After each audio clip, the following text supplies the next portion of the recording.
2. Check. 2. We have to do a short, very brief staring session today. Very brief. I did not realize. I was just like sitting down here. Didn't realize that Lucid Fox raided the channel 3 minutes ago. Thank you, Lucid. Welcome, Raiders. Hello. I'm here. Usually I do.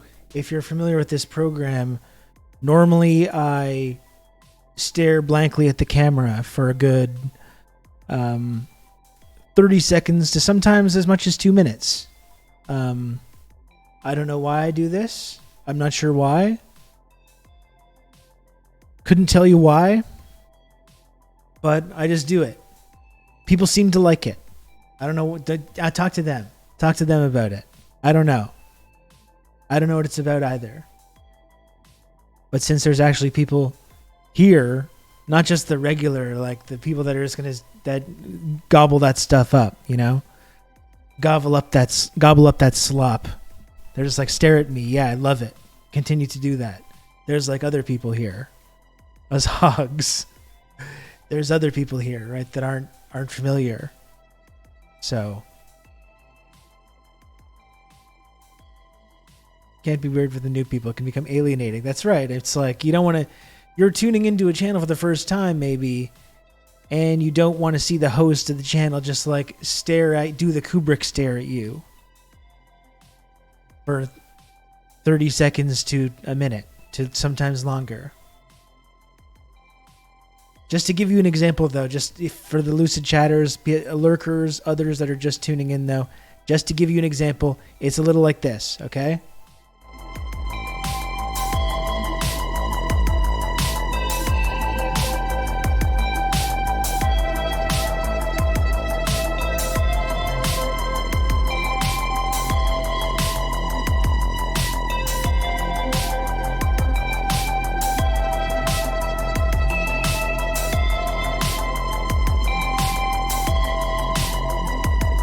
It's like that.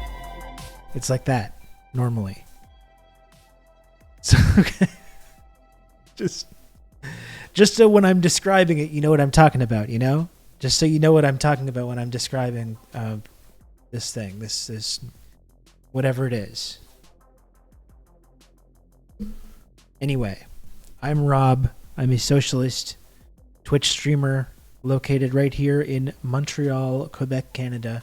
Thanks again, Lucid, for the raid. Smash the follow button if you haven't already. If you're not convinced already about the kind of cool and fun content you're going to see over here, please smash that follow button. Is there snow? There's lots of snow. Yeah, whole lot of snow. Stare at them until they follow. It's a pretty low number of followers being converted on this raid. I must admit. That's okay.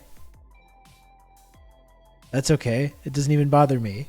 It's because most of the raiders are already following already. That's why. Because they're already part of the community. Okay? And that's all that means. You know? That's all that means. Sorry I wasn't here yesterday. As what usually happens, I've been like, I get sucked into like Fruity Loops rabbit holes. I've been working on this like album. I'm trying to release an album over the next couple of months, I guess. And sometimes I just like get pulled into this working on a track, and it's just it's really hard to pull myself away from it. I was also late. I was late doing some podcast editing, and then by the time I got around to being like, I should probably do the stream at some point, it was like 1:30, like almost 2, and that I feel like is just a little late. You know, if I don't feel like I have the time to invest in doing a proper episode of the show, I just feel like I just didn't want to do it. So I just worked on music all day. Got another song ready to go. Mostly, probably everything needs a little bit of a tweak. I got a new song. It sounds like the Cars. Kind of sounds like the Cars or early Weezer. To complement the other tracks I have on this album I got going on. Up to 8 songs now. I got 8 songs. I got to do 2 more. I got to record 2 more songs and maybe do some slight tweaks to the 8 that are there. And then I'm going to have an album. I'll have a fucking album. Which is still hard for me to believe. Like, that's part of a multi-decade long process of trying to release a full-length album.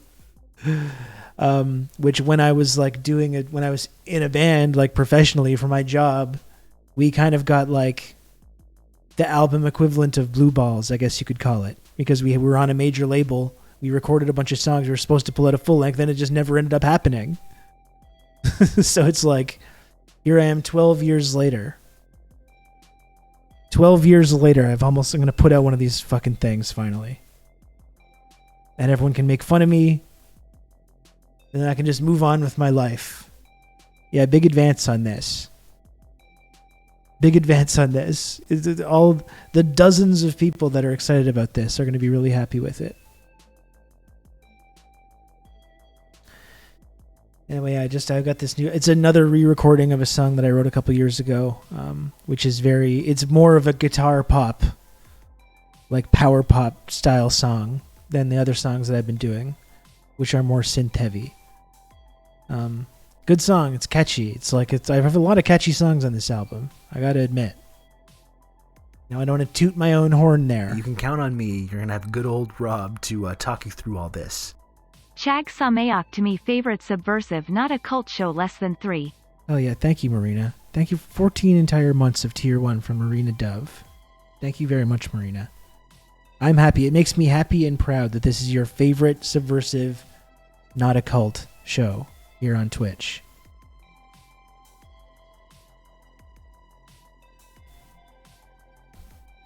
Thank you, Marina.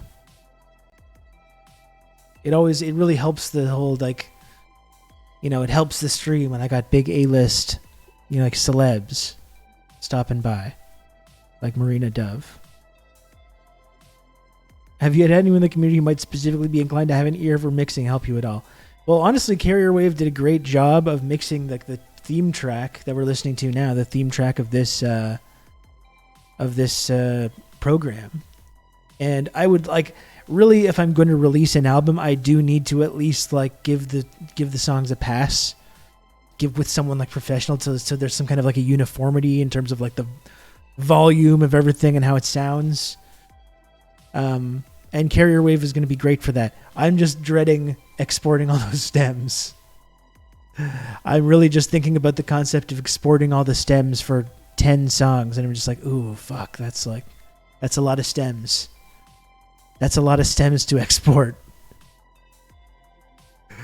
But I literally would just have to take one, like I would have to take one full work day probably. Yeah, there's no maybe there's a plugin, I don't know. It's really just a matter of just like sitting down and doing this monotonous task. Right?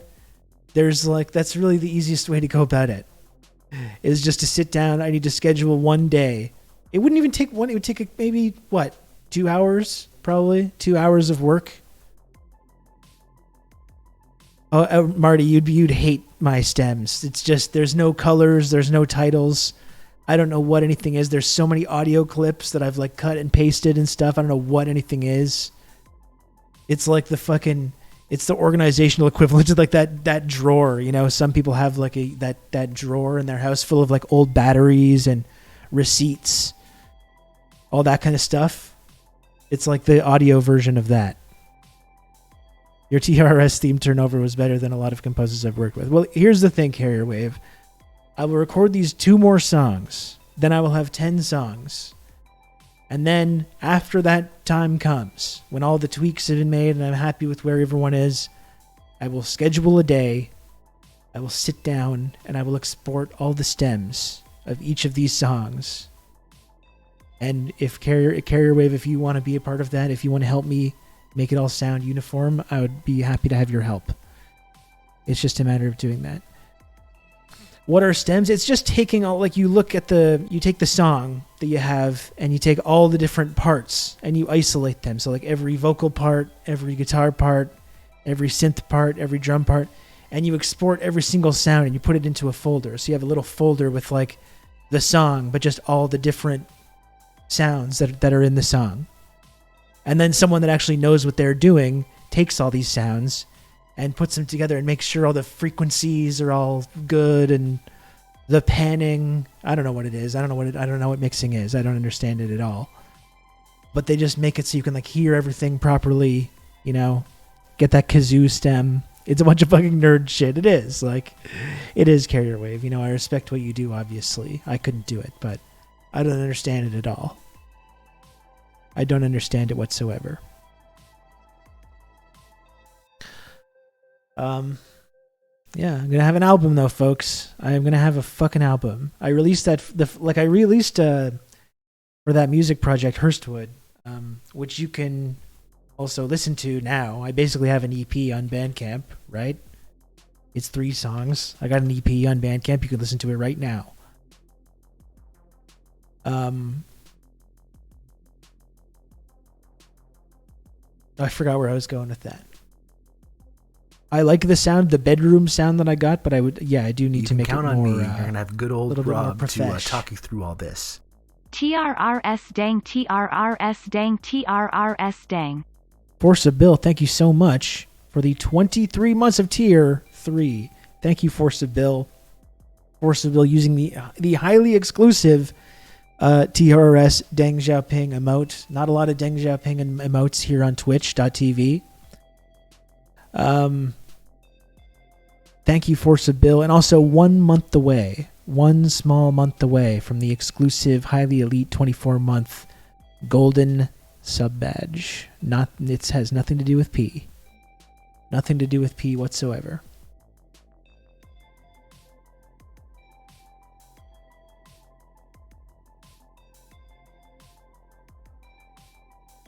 Nothing whatsoever to do with P.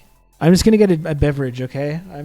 I've been really slacking lately. I've been needing to get groceries for this place for a while, and I just haven't been doing it. I've got a low food situation. I've been getting too sucked into doing music and like working on stuff that I don't go out and eat during the day. Like yesterday, I didn't like eat or shower until like 4 or 5 p.m. And I've been really bad lately at not doing like the things you need to do to be like a functional person, you know? My P-colored sub badge is raising a lot of questions already, but answered by my P-colored sub badge. When I'm able to go into like family mode and I'm with my son and stuff, then I can do the tasks. You know, I make dinner and do all the stuff that I have to do with him. I can do that, but in terms of like taking care of myself, in terms of like taking care of my actual physical person, I've been struggling with that lately. It's midwinter, so understandable. Hibernation mode. Yeah. It's tough. I did kind of walk away for a bit to fix that shit. That's good, Sean. How was your stream yesterday? I'm sorry I couldn't actually show up to do the whole like raid pre-show thing, but I hope it went well. I didn't chat, but I did tune in for a little bit while I was doing other things. So we come in third is what you're saying. No, that's not true. That's not true. Well, okay, maybe it might be true, but third is like pretty good. Third is pretty good. I mean, there's a whole hierarchy of different things I got to do, and being the top 3 priorities is like not bad. It's not bad. That's on the podium. That's bronze medal. You know, we can be happy with that. I'm just going to get a beverage. 1 sec.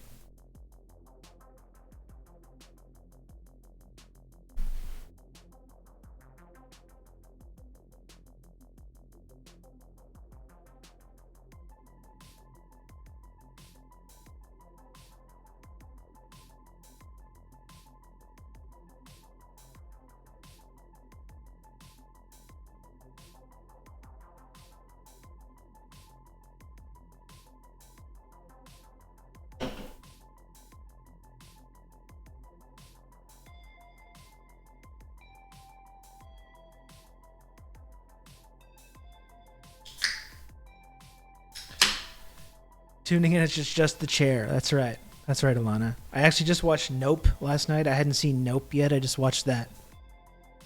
So maybe I got like sucked away by the aliens or what have you.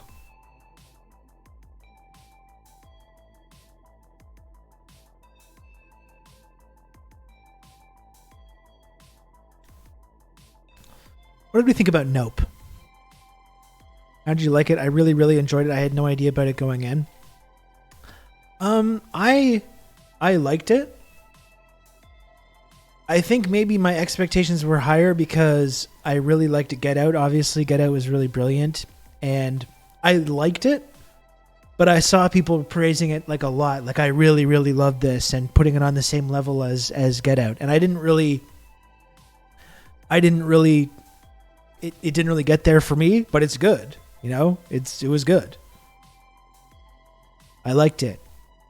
I mean, Jordan Peele is just one of those directors that I think it's just worth seeing. He's one of those guys that he's worth seeing whatever he puts out. You know?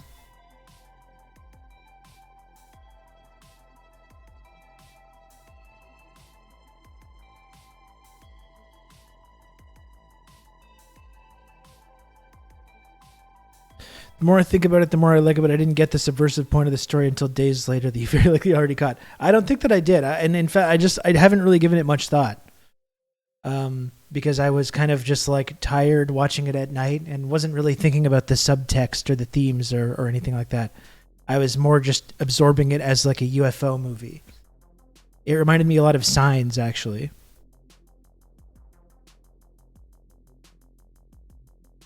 It reminded me of Signs a little bit.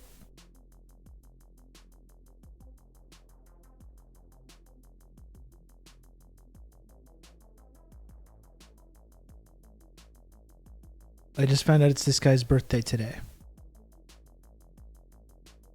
Sankara's birthday, that's great. Sankara, maybe we can do some Sankara content too.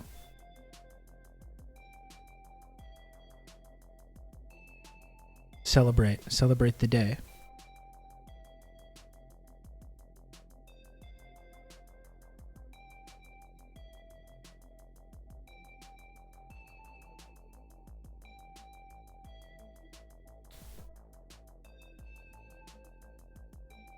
There's a redfish stream on Thomas Sankara.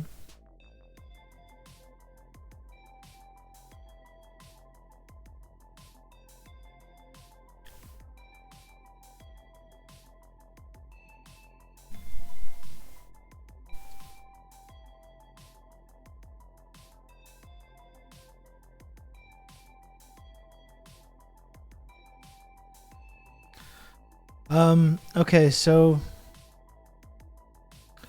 I don't really know.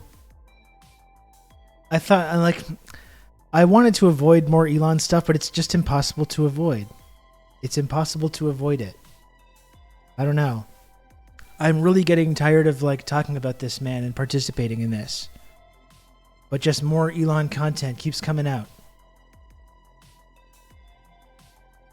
Always been a big fan of the TMBS illicit history video on Sankara. It's well edited at 11 minutes. Can find the link if you want. Let's do that, actually. Let's do that, Husker. You want to send me the link? I'll put it on right now. And we can get to Elon bullshit after.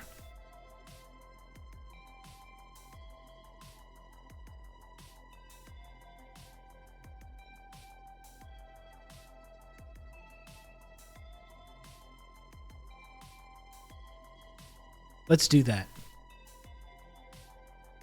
Why don't we do just that?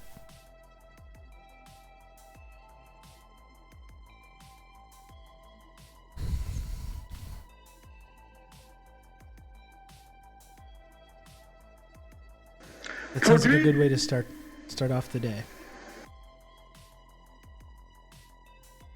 Man, do I ever miss Michael Brooks? It's really cool that Michael was talking about this stuff. You know?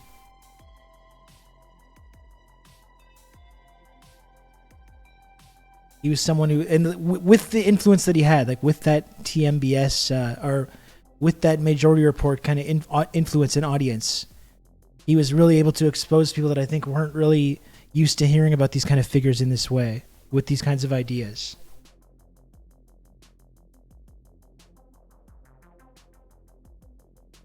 I still remember how just like devastated I was when Michael died. I barely knew him. You know, I had talked to Michael a few times, but that's just like the energy that he gave off. I remember when I heard that he had passed away, I was like just bawling, just like sobbing. And my partner was like concerned. She was like, thought that I lost a close friend or something, or a family member. And I was like trying hard. I was like trying to explain it to her. Like, no, this is a guy that I like barely knew, like in between all the sobs, you know, this is a guy. No, I barely knew him, you know.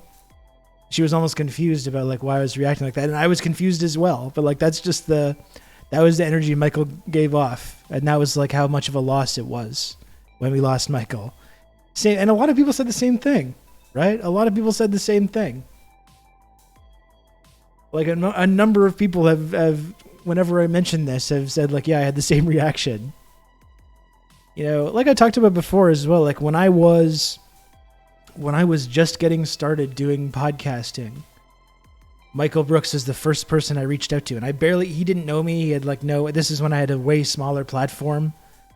And when I did my first episode of my podcast, I sent it to Michael Brooks. Because like probably in 2016, 2017, he was a guy, like I was listening to Chapo Trap House. I was seeing Michael Brooks's show.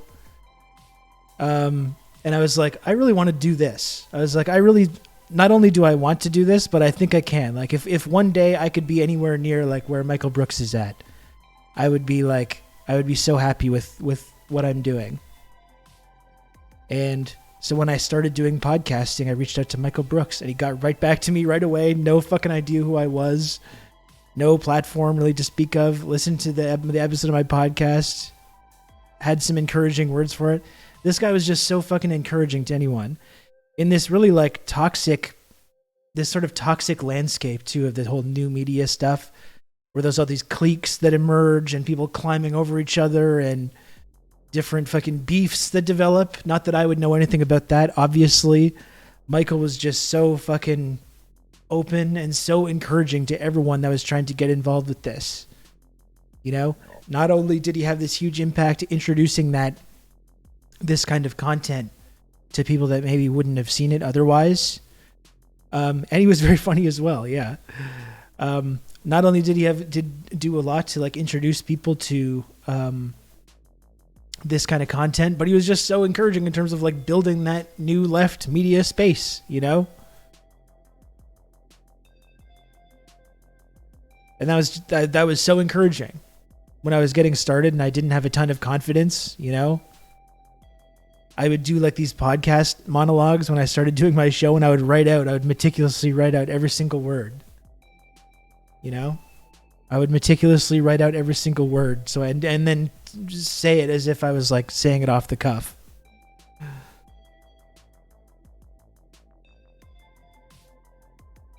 And it meant a lot to me. It meant a lot to me that Michael Brooks took the time to like listen to what I was doing and encouraged me, you know? So he was just I don't know if I would be currently doing this. Yeah, this is all scripted. Yeah, this is all, I'm getting a teleprompter. I guess you're a little bit like the Michael Brooks figure for our stream. I mean, that's the greatest compliment that anyone could ever give me, Johnny, you know? That I could be that for other people, you know? And that's one thing that, you know, Michael's a big influence on me, and that's something that I try to pass along in the world. Not only talking about these kind of like stories about the global South and this effort to be more of an internationalist, but also trying to encourage people to do their own thing as well. Huge influence. So that's it. Like, not only was he an influence in terms of the work that he was doing, but just the fact that he took the time to listen to what I was doing and encouraged me, you know, meant a whole lot to me. And like, I don't totally know if I would, you know, who knows where I would be without that kind of influence. I went from Jimmy Dore to Michael Brooks to Rob. That's a great trajectory, said Joe. That's great. It's honestly what drew me here that someone was doing cool, tanky stuff, but also being chill and sociable and such. You can do that. Yeah, you can do that. You can say tanky shit while also not being a weirdo, and while also supporting social justice and, you know, LGBTQ rights as well. Apparently, for some people, this is mutually exclusive, but not the case. Not the case at all. Anyway, shout out to Michael. We miss Michael. We love Michael Brooks. Let's watch this clip on Thomas Sankara.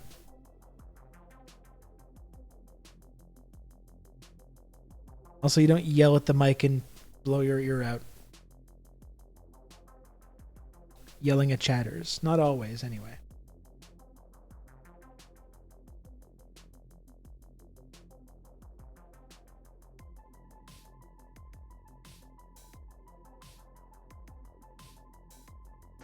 Produit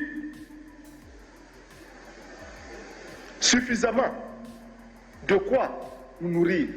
Nous pouvons dépasser même notre production, malheureusement. Par manque d'organisation, nous sommes encore There's only one precious Michael in my demander book. des aides alimentaires. Ces aides alimentaires qui nous bloquent, qui nous inspirent, qui installent dans nos esprits cette habitude, ces réflexes de mendiant, d'assister. Nous devons mettre de côté ces aides par notre grande production. Il faut réussir à produire plus. Produire plus. Produire plus parce que il est normal que celui qui vous donne à manger vous dicte également.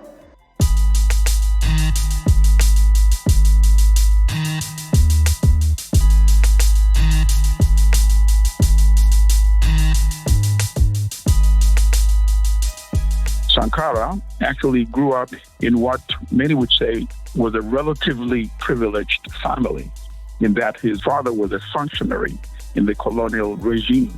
His family actually wanted him to go to a seminary, wanted him to become a priest, but he decided to go to sign up into the military because that was one of the few national-oriented organizations.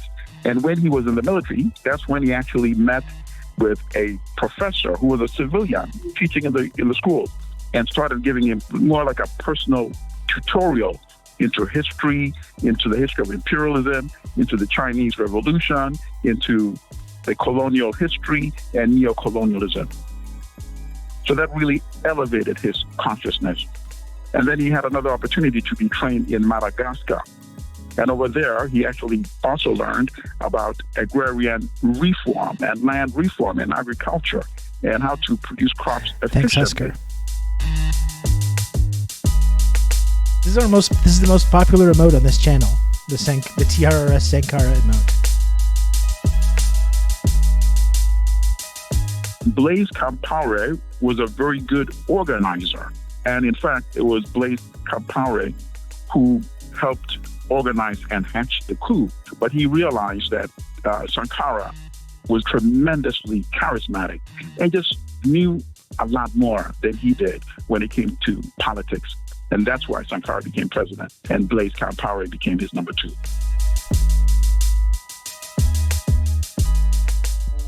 First of all, he changed the name from Upper Volta to Burkina Faso, meant land of the righteous people, or the upright people, or the incorruptible people.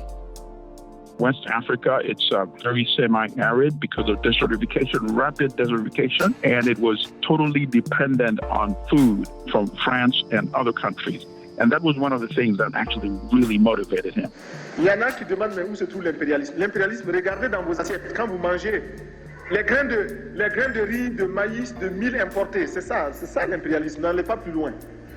And his number one priority, I think, was food independence. And as a great man once said, foreign aid, what is it? It's when the poor people of a rich country give their money to the rich people of a poor country. Foreign aid. It's a tool of neocolonialism, a tool of imperialism. Food self-sufficiency. If you can't grow your own food, you are totally not only in a neo-colonial relationship, but you are in fact in a colonial relationship. Within 3 years, the country became food sufficient.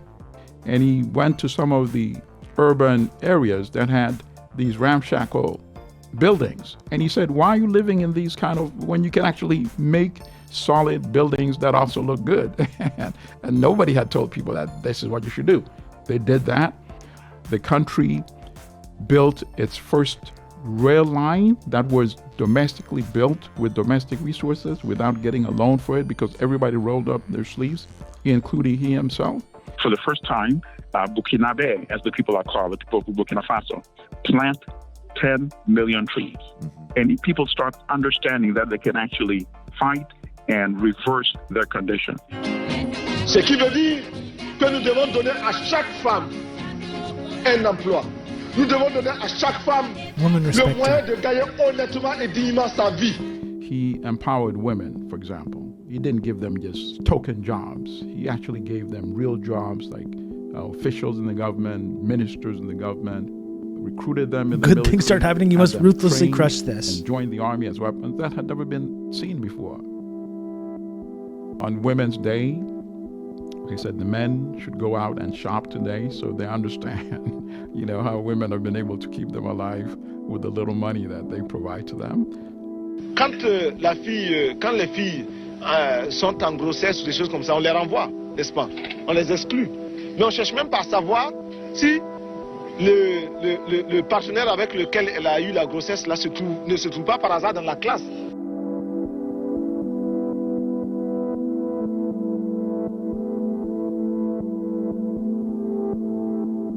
The broad umbrella is French imperialism.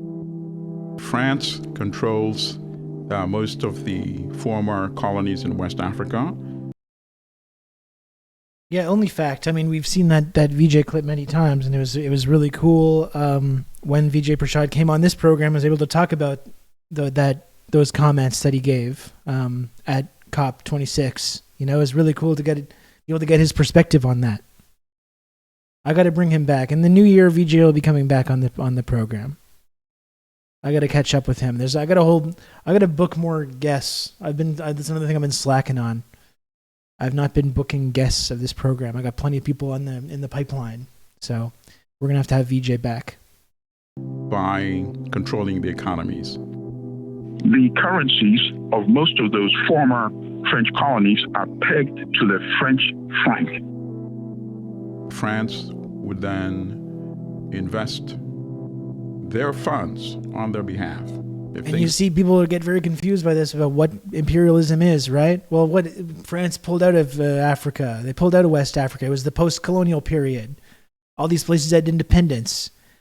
And that's what people get confused by, imperialism. It's not just when one country occupies another one. It's not just when one country invades another one with their military. It's control over financial systems, control over systems of information.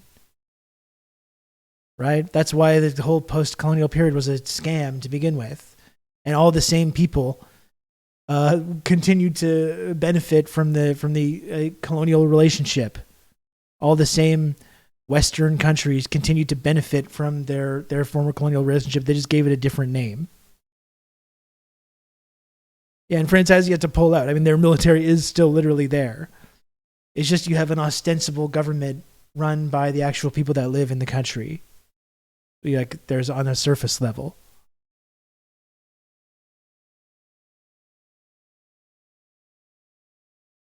Go wrong, too bad. And obviously, when they saw that Sankara was presenting a threat to this, they made the determination to eliminate him. France also has its actors on the African continent. There are many places where the primary as, for funder of example, local news is the NED. I mean, it reminds me, Ben, how like RT, scary RT, Russian propaganda. RT Latin America was one of the most popular news channels in all of Latin America. And getting it off of social media and making sure that these places can't access it as much is like a huge fucking blow to the media in this country. It was presenting an alternate perspective from pro-Western NED-funded or CIA-funded media. But of course, you had all these liberals, free speech-loving liberals, cheering that on because Russia bad. The president of the Ivory Coast, Med cells seething. who was actually like a regional representative of French interests. And Houphouët-Boigny had a very close relationship with Blaise Compaoré. Thomas Sankara knew that he was in a very perilous position. Sankara, when he paid a visit to France one of the questions he was getting from French journalists was that why did he actually dare to pay a visit to the Soviet Union? Et ailleurs aussi. Je n'ai pas seulement été dans ces pays-là, parce que nous entretenons d'excellentes relations avec ces pays, avec les dirigeants de ces pays. Nous avons des projets qui nous paraissent extrêmement importants pour notre développement. Nous recherchons des partenaires. Si un pays plus proche peut nous éviter un long déplacement jusqu'à Moscou, nous ne voyons absolument aucun inconvénient. I can't say that. You can't say that. No. Can't do that. That's a big no-no. What became his death warrant was when he attended the 1987 Organization of African Unity meeting. No, not allowed to do that. In Ethiopia. In his last words, seriously. Celui qui ne le souhaite pas, il peut sortir, prendre son avion et aller tout de suite à la Banque mondiale payer. Nope. Tous nous souhaitons. Not allowed. Of course, we don't have colonialism anymore, but you can't be saying that, though. Let's not take it too far. We cannot develop our economy so long as we have this huge debt burden above us. We need to do something about this. We need to have these debts canceled. But I can't do it alone. If I do it alone, I will not be here attending the next conference. And lo and behold, it turned out to be true. Si le Burkina Faso tout seul refuse de payer la dette, je ne serai pas là à la prochaine conférence. Par contre, avec le soutien de tous, it's weird how this seems to happen to anyone that not only that brings this up, but promotes any kind of Pan-Africanism, like what he's doing here. Yeah, it was organizing the whole continent. You know, we can all just refuse to pay this bullshit debt, you know, that's used to like enslave and subjugate us from the World Bank. We can just not pay it. No, you can't do that. Can't do that. And it seems like anyone that advocates for this kind of Pan-Africanism meets the same fate, right? The colonial powers want these post-colonial governments to be at each other's throats, you know, being destabilized by civil war, empowering the worst extremists, empowering the most like individualistic or like religious fundamentalist viewpoints. That's what the Western colonial powers prefer from its former subjects in these countries. And when someone comes along that tries to reject that, or try to build something a different vision, or tries to try to organize with other countries that are under this kind of like neo-colonialism. No. You can't do that. They're acting with their own agency. No. It's ironic that Gaddafi and Sankara often get compared because I've heard they didn't exactly see eye to eye. Well, it really just shows the difference of different people that will be swept under this rug. It's like it's not even that they were that similar politically, but if you're talking about Pan-Africanism, you're talking about Pan-African solidarity. You can't do that. You can't do that because that's the one thing that the colonialists can't stand. They can't have that. And frankly, that's what's happening right now with African countries joining the Belt and Road Initiative, isn't it? Because that's kind of the de facto thing that's happening is they are rejecting that Western influence altogether. And they're going on this different path, finding different partners. And you can see that's why Western powers are freaking out so much about Belt and Road and how eager they are to disrupt that with any or destroy that through any means possible.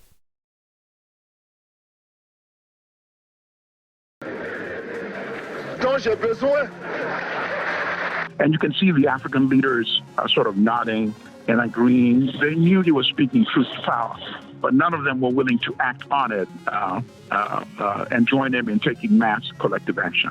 That was July 1987. October, he was dead, 1987. Crazy. And at that time, Houphouët-Boigny was very close to France. He was given the dirty job to convince Belt and Road, Shanghai Cooperative Organization, BRICS, all of it is a threat to U.S. hegemony. Yeah, and when does the West start sabotaging BRI projects? If it's not happening already, like they're sabotaging it through other means, through propaganda and through the media and through these kind of efforts.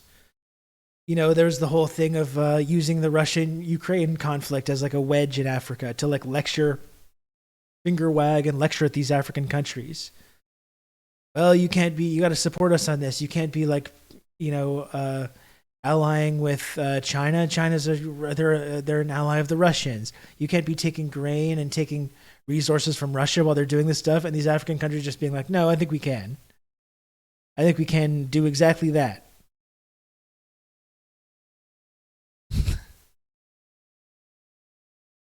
Remember Gaddafi's speech about Saddam's execution? He mentioned that if they can do that to an Arab leader, despite their differences, what makes you think the imperialists won't come for you next? Assad was laughing at him at the time. Wonder if he's still laughing. Yeah, I mean, he might still be laughing, at least chuckling a little bit, because he's still hanging around after all this time, but he probably could have gotten the message a little bit sooner. It's place to get rid of Sankara, because the example that Sankara was setting was spreading in West Africa, was spreading throughout For sure, Moss World. the African continent. Quite Sankara simple what was it's all shot about, isn't it? viciously. I think as many as maybe 12 times, a bullet riddle, with about maybe a dozen of his colleagues. They'd been in a meeting, and he had been warned. He had been warned several times before by his own intelligence services that Compaoré is plotting to get rid of you. The best thing is for you to get rid of him first. That's not his nature. If that's what Compaoré decides to do, then so be it. He has the support of the masses.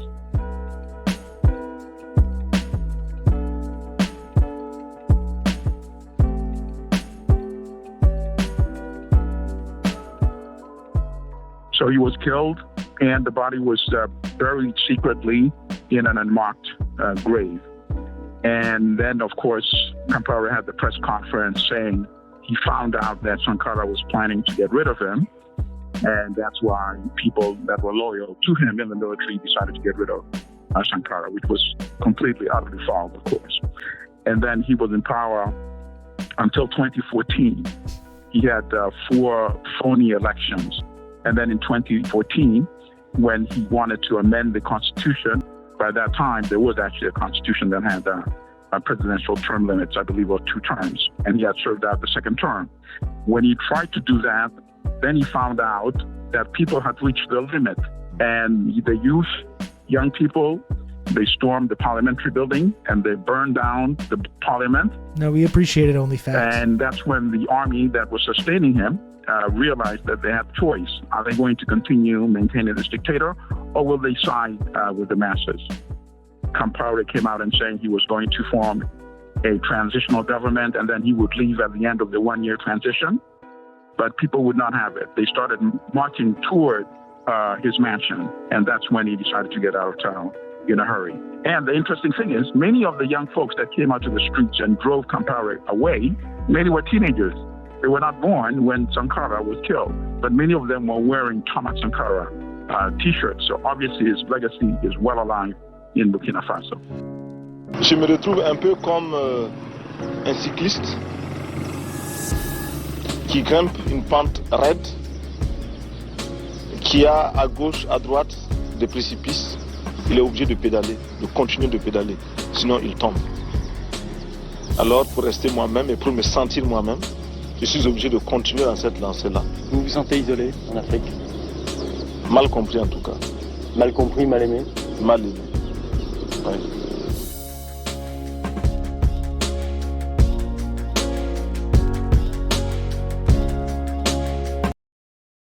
Cool, that's great. I mean, I know there's lots of people on YouTube and elsewhere like that are making content like that. And that's great, but it's such a loss, that Michael Brooks was putting out that kind of stuff to that kind of an audience. And it would have been cool if he could have continued doing that. You can count on me. You're going to have good old Rob to talk you through all this. Hey, thank you, Christine Doe, for the 3 months of Tier 1. Thank you, Christine. Very kind of you. Thank you.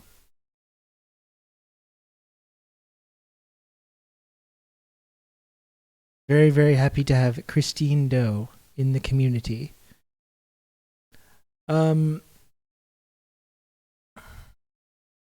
Let 1,000 propagandists bloom in his memory. Take care of yourselves out there. Yeah, I mean, learned about Lumumba as well. Yeah, he was big on talking about Lumumba. And he was so passionate about Lula and Brazil. Like,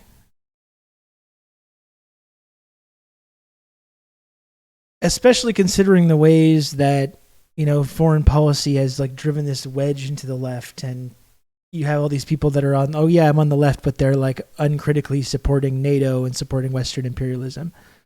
I don't want to put words in Michael's mouth or anything like that, but I would like to think that he would have a good line on all of this that would help bring people together, because that's what he did, was bring people together, right? That's what the powers that be, you know, they don't want that kind of any kind of unity. And that's someone that, you know, Michael was helping to create that, to bring that.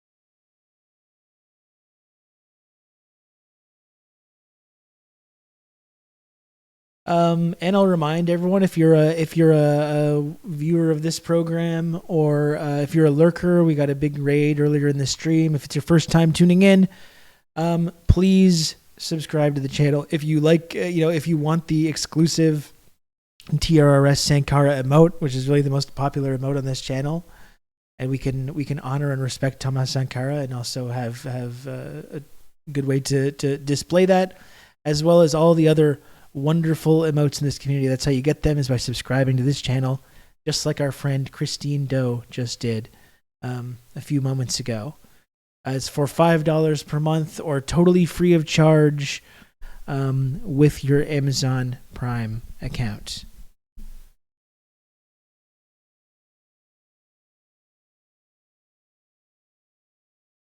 Some of the people MB used to work with have slid back to their liberal roots. Yeah, I would say that. Yeah, I would say that.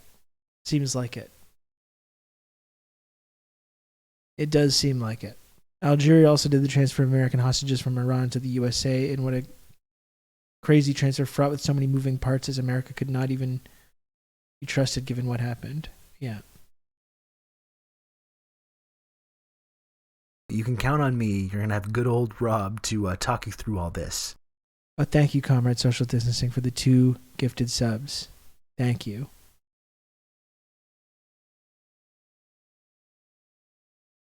There's safety there. I get it. I'm self-conscious about how esoteric my views are considered often. I mean, that's by design too, right? People want us to feel as alienated as possible. When you start having these ideas, or start, forming these sort of opinions, you think to yourself, am I crazy? Am I crazy to not be okay with what's going on here? You can count on me. Am I crazy to think about to talk you some of through this all stuff, this. to disagree? 5 La Freak. You know, can and count when on you me. find You're communities gonna have like good Michael old Brooks, Rob to, hopefully for talk some you people, when through you all can find this. communities like this one, it gives you that feeling like, oh, okay, I'm not like alone. There are other people that share these views. Just because I feel completely alienated by every single mainstream news program, or I'm just totally alienated from like having these viewpoints, I'm not alone. You've just become an elite member of the Oh my Friendship goodness. Triangle. Wow, thank you so much. Thank you so much, Only Fact, for the 11 months tier 1, and for the 5 gifted subs. Only Fact, thank you. Thank you so much, Only Fact, and thank you also to Dimitri, our friend Dimitri Ulyanov, for the gifted sub as well. Thank you very much, Dimitri. Very kind of you.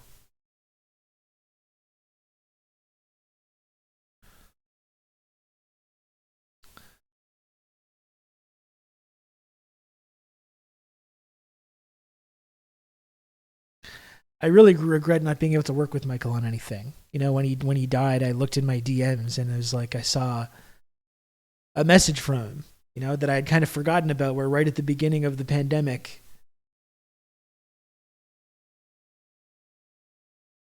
like right when I had started the Insurgents podcast, he'd reached out to me just randomly, just like, kind of, you okay? You okay, Paisan? I got a Michael Brooks Paisan. I was like, congrats on the new show and everything. And, you know, I was like, oh yeah, we got to connect sometime for an episode. And of course I thought there was years. I thought Michael was going to be around forever. So I didn't make it a priority. And I really had a sense of regret when he passed away that like, oh fuck, like I wish I'd had an opportunity to work with him on something. I would have really felt like privileged to be able to be part of that whole universe.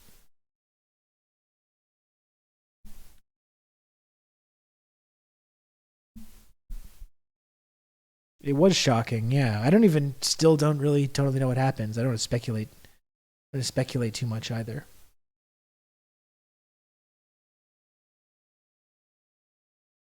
I don't know. Should we get to this like Elon Musk stuff? Like, I guess so, right? I guess we should.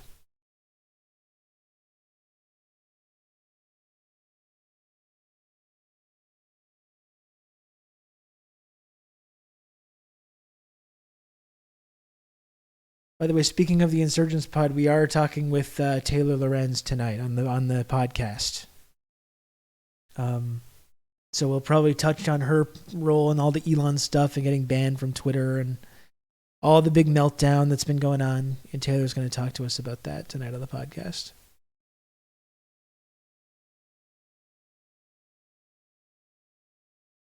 Anyway, I had to laugh at this. Like, it's just funny how, and shout out to this guy at IGB, Ian Brown, who, you know, there's been a couple of opportunities for people to actually talk to Musk on these Twitter spaces lately, and everyone's been kind of like, well, sir, you know, blah, blah, blah. And this guy took, you know, did I think like what we all wished we would be able to do when he had the opportunity to talk to Elon Musk, and did not squander it. And it's just amazing how far this guy's come from how he used to be perceived as being some kind of brilliant engineer. And it's incredible in this clip that I'm about to play for you. I don't know if you heard this. This is from his space that he was on yesterday, where when you ask this man basic questions, when you ask this guy basic questions about the things that he's talking about, he doesn't know. Like he goes into full panic mode. Elon goes into full panic mode when someone just asks him to explain a little bit what he means by what he's saying. And he's so unprepared to explain it in any way that he completely fucking melts down. It's really a remarkable clip. And like I said in this tweet too, it's like, I get it, you know? I get it. Imposter syndrome. We've all been there. You know? And someone asks you to like explain a basic thing about your job that you do, the thing that you're supposed to be good at, and all of a sudden you're like, fuck, and you just go into panic mode because you're like, I've been faking it this whole time. And this really shines through in this clip. You know, this guy doesn't, as much as people love to pretend, especially earlier on when he kind of emerged on the scene with the whole marketing campaign that kind of promoted him to everyone, putting him in the Marvel films and everything. He's some genius inventor. He's like this Tony Stark. He's an engineer. He's in there with the lab coat, tinkering with the rocket formula and the rocket parts and stuff. Not true. He's literally just this rich guy. He does not know anything about engineering or any of that shit. He certainly doesn't know anything about coding or running a social media site, as you're going to see in this clip. It's really a remarkable clip, though. Okay, here it is. Or just like the density of features as high as possible. Yes. Yeah. I mean, I think, frankly, if you want to have a really high velocity of features, I think we'll just need to do a total rewrite of the whole thing. Wait, seriously. He should be able to BS his way through it to a reporter. I agree. I mean, if you're in this position, that's the little difference, right? When I have imposter syndrome, it's because like I work at an ad agency and I hate it and I'm depressed and I don't want to talk about it. This man's supposed to be the big shot, billionaire, world's richest man, industrialist, genius. He just knows how to fucking do everything. He knows how to design rockets, electric vehicles. He knows how to code and run a social media website, right? This is the narrative. Like, I'm just some asshole when I feel imposter syndrome. This guy is like, actually is the CEO of multiple major companies. In fact, our whole like fake economy is like totally reliant on this guy's completely artificially inflated stock price for his fucking electric vehicle company. So anyway, here let's listen to Elon answer a basic questions. What do you say? We just need to do a total rewrite. You know, there's just no way of getting about it. We just need to we just have to recreate the entire website from scratch. You know, which is an absurd statement, but Elon's just used to saying that because it's just like people just accept it, right? All the sycophants and yes man that he's got hanging off him should say, "Oh, of course, Mr. Musk, sir. We'll get to that right away." Yes. Because he's just so obvious to him. If I say it needs a rewrite, it's because I'm so disgusted at the state of this because it's not up to the level of standards of perfection that I have, right? And so all these like hangers on and people that he's got hanging around him are all like, "Oh yeah." But when someone asks this basic question, what do you mean by that? What do you mean rewrite? Watch how he reacts. It's truly remarkable. Features. I think we'll just need to do a total rewrite of the whole thing.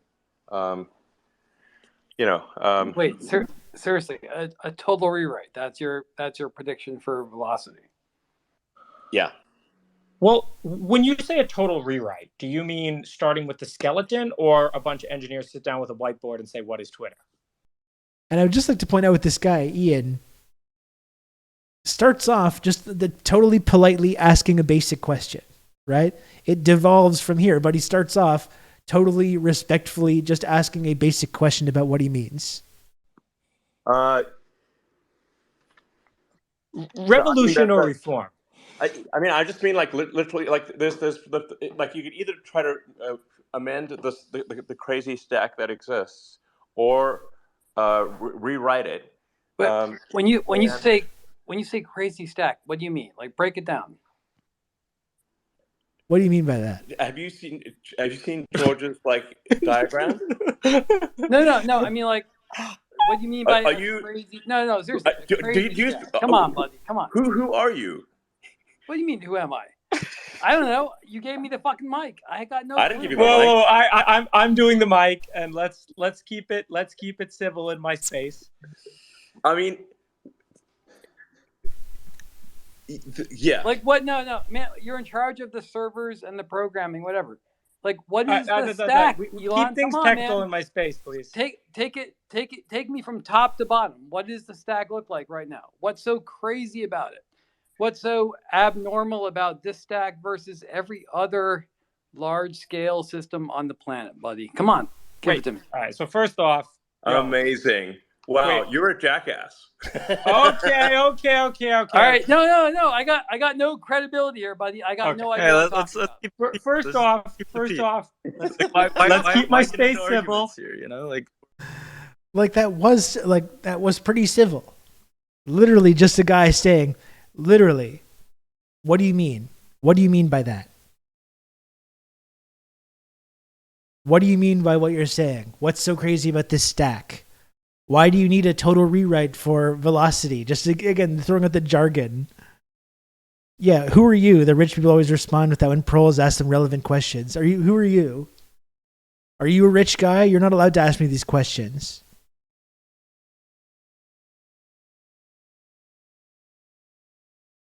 And like Lamport was saying, I want to read this. The fact that he keeps throwing buzzwords that he heard somewhere gives away his game. Microservices, high velocity features, rewrite. I'm a software engineer. I can smell the bullshit from his language. And he's just so not used to anyone calling him on this, right? Look how he starts stuttering, right? Immediately, after being very politely asked a basic question. What do you mean? Like you're saying these words, but like, what do you mean by that? Can you expand on that a little bit? Like, it's really unbelievable. I've had system architects rip me a new one on things that I had no power on, and this is just... I feel like that got cut off. He always stutters. Yeah. He seems like it. And for sure, James, he's used to just saying bullshit to high up executives who also don't know what he's talking about. Yeah, investors, right? Just bullshitting the fucking bank people. bullshitting the people from the government that are come to like wondering whether they want to give him another couple $1 billion in subsidies. He's good at bullshitting those people, and he's good at bullying people under him, right? He's good at bullying people like below him on the ladder and bullshitting people that are approaching his same level.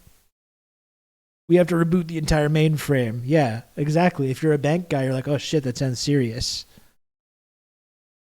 But literally when you're just politely asked, can you break this down? Can you explain what you mean here? Cut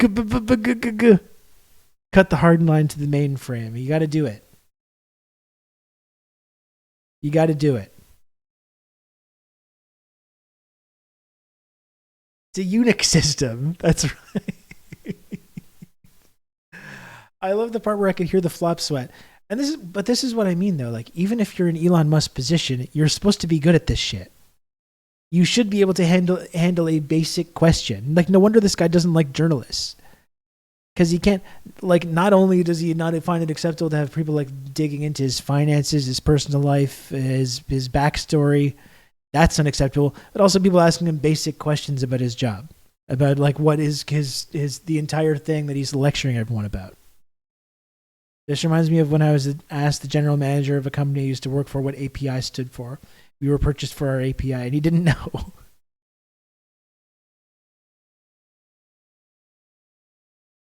Yeah, for sure. Yeah, absolutely. Dak could do it. Usually a CEO will say, that's what I have this person when those technical questions come up. But his whole shtick is knowing this stuff. That's what I mean. His whole thing is like, I'm a rocket scientist. I know about coding. I know about all this shit. He doesn't know. He has no idea, as is obviously clear from this clip.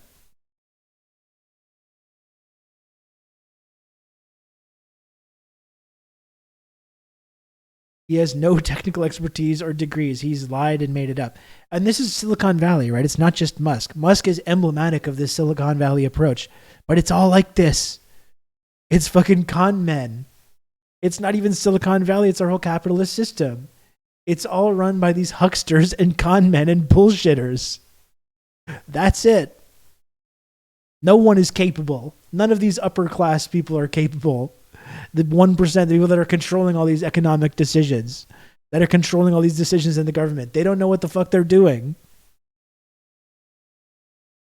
The scam economy. The whole fucking thing is a scam.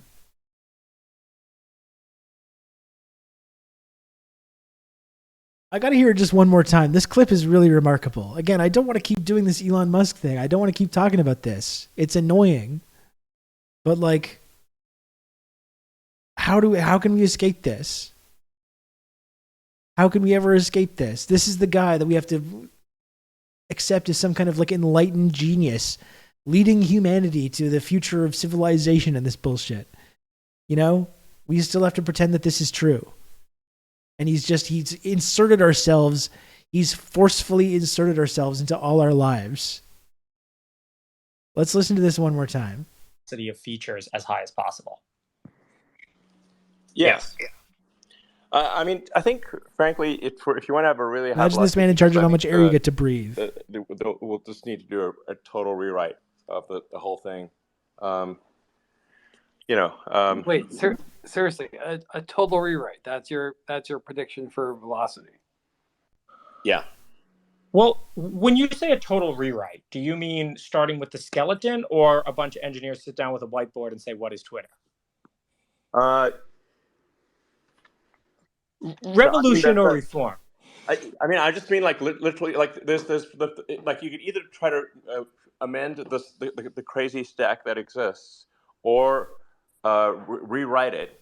But when you say crazy, I got to get some kind of alert when he shows up on these spaces. This is becoming must listen content. Crazy stack. What do you mean? Like, break it down. Have you seen George's like diagram? No. I mean, like, what do you mean by crazy? No, seriously. Come on, buddy. Come on. Who are you?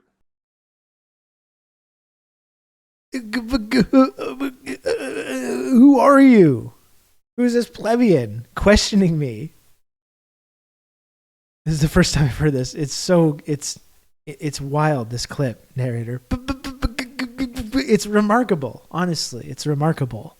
This is some guy, Rob Russo, some leftist based in Canada.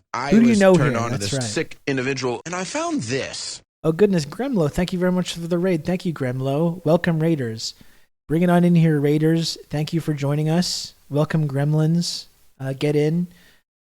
Smash that follow button, okay? Smash that follow button if you want to. Anyways.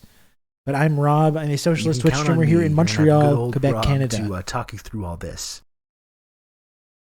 Thank you for joining us. I'm also the new CEO of Twitter.com, popular website, Twitter.com. Few people know this, but I am going to be assuming the responsibility of being the new CEO of Twitter now that Elon Musk is stepping down. I'll drop a link to this clip in just a moment. Dakadoon, I'm going to play this one more time, and thank you very much, Comrade Social Distancing, for the gifted sub to... Oh, no, sorry.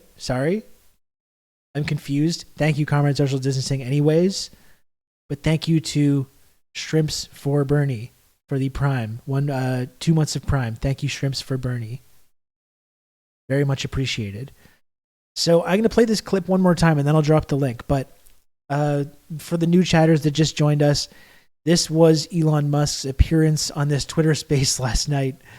And I just want you to listen to Elon. If you haven't heard this clip, listen to Elon Musk attempt to answer a basic question about the thing that he's opining on. In this case, talking about the social media, the code of the social media company, the stack, the high velocity stack that he's purchased now for $44 billion, and he loves to pretend that he's this big fucking expert, right? Richest man on earth. I want you to listen to how this man reacts to being asked a basic question about the things that he's lecturing everyone on. Listen to this. City of features as high as possible. Yes. Yeah. I mean, I think, frankly, if you want to have a really high velocity of features, I think we'll just need to do a total rewrite of the whole thing. Wait, seriously, a total rewrite. That's your prediction for velocity. Yeah. Well, when you say a total rewrite, do you mean starting with the skeleton, or a bunch of engineers sit down with a whiteboard and say, "What is Twitter?" Revolution or reform? I mean, I just mean like literally, like there's like you could either try to cold sweat amend the crazy stack that exists. Cold sweat immediately, cold sweat. You can tell, right? His whole you're breaking up. I'm going into a tunnel right now. You're breaking up. He starts doing the stutter like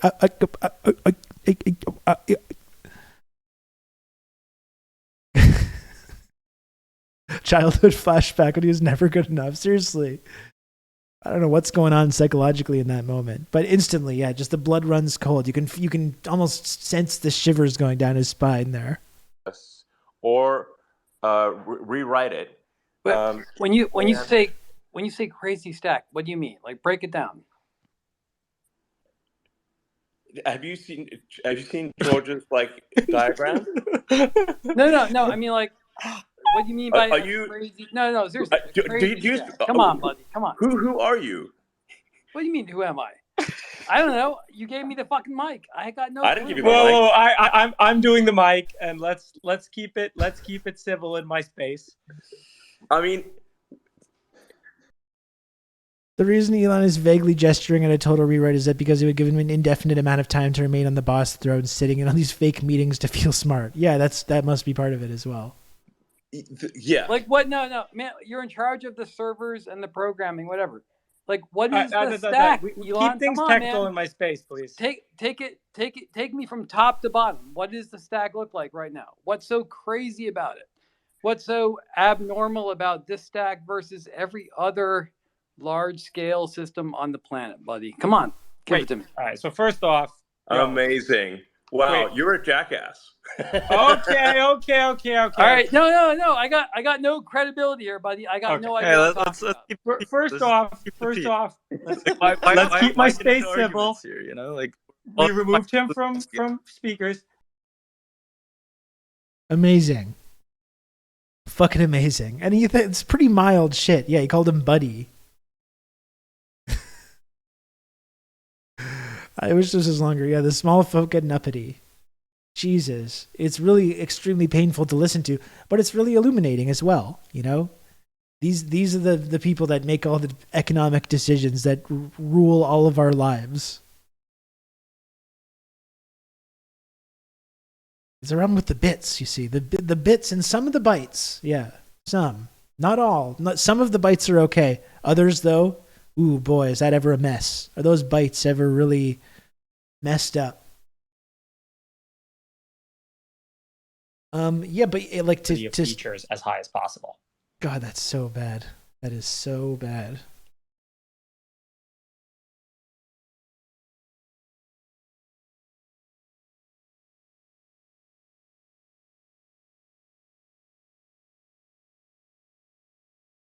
And look, and then he's saying, yeah, I'll resign as CEO as soon as I find someone foolish enough to take the job. When is that going to be? We don't know. After that, I'll just run the software and servers teams, which obviously he's displayed he has a great knowledge of. He has just a great knowledge of these things. So I'm sure they're in great hands, these teams, with this guy who's a fucking expert in all these things.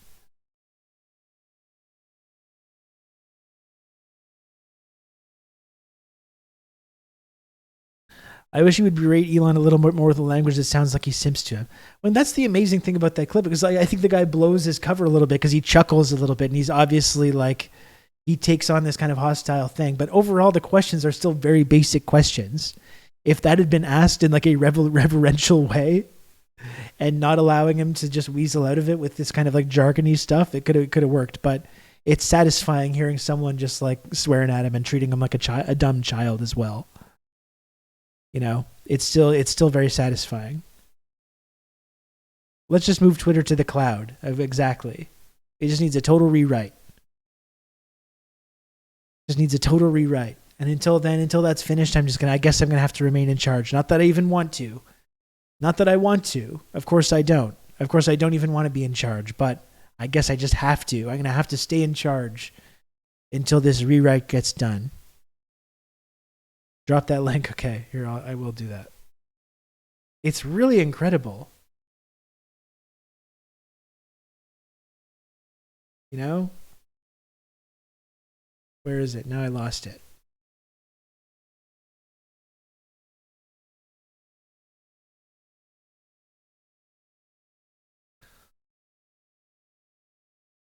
Very thankful that someone saved this. There's the link to the clip, though.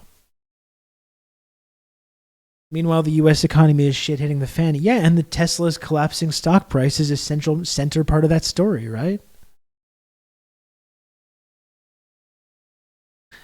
Tesla's completely fake, artificially inflated stock price is a central component of our entire scam economy, and it's collapsing now too. All his shareholders are starting to lose it.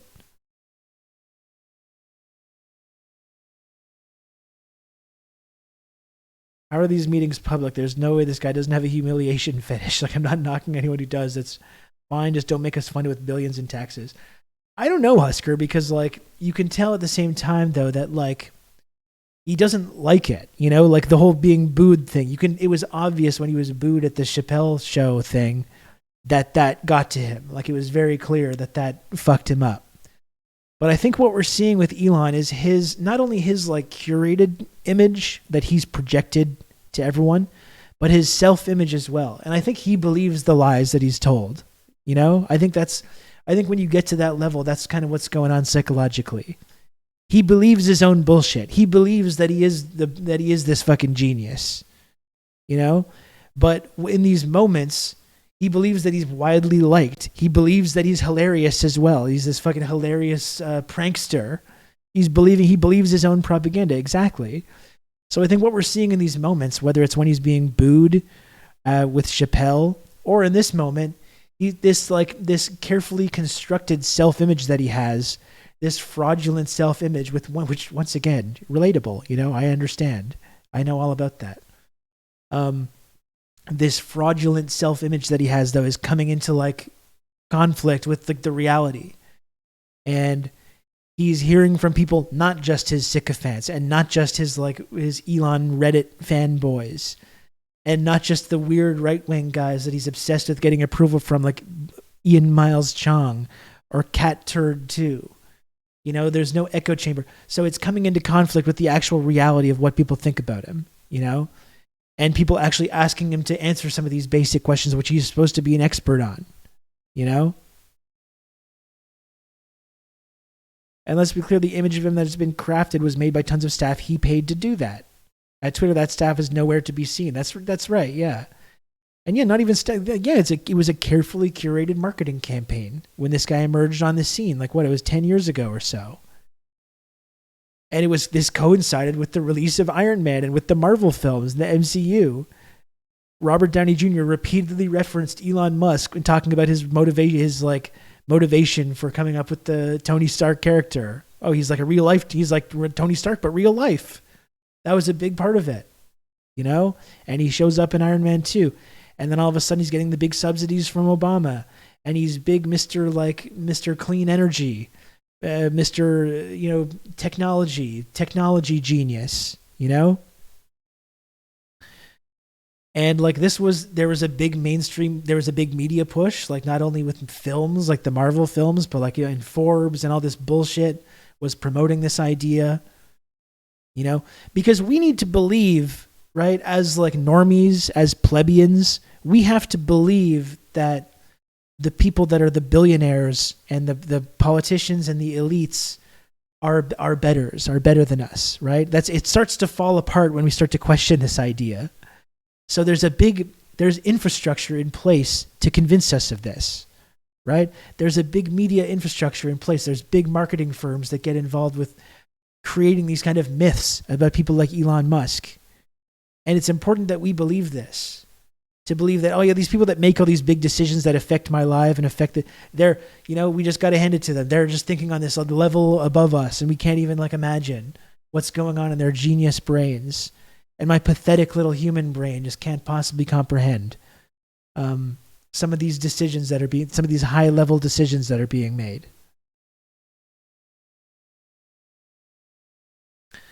How much do you think Marvel would sue me if I made a movie about an apartheid fails and made a shitty mech suit that kept blowing up with the inventor inside of it? Ironically, that's what they do in Iron Man 2. They show like the North Koreans and the Soviets trying to build Iron Man suits and having it all like blow up and everything. You know, in reality, if it was Elon Musk, that's what would be happening. He's more Justin Hammer.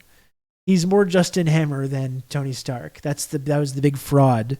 Talk about Iron Man 2. And have good old Rob to talk you through all this. Talk about Iron Man 2. That's the big where Elon appeared. You know, Cult of Ice. Thank you very much for the tier 1 sub.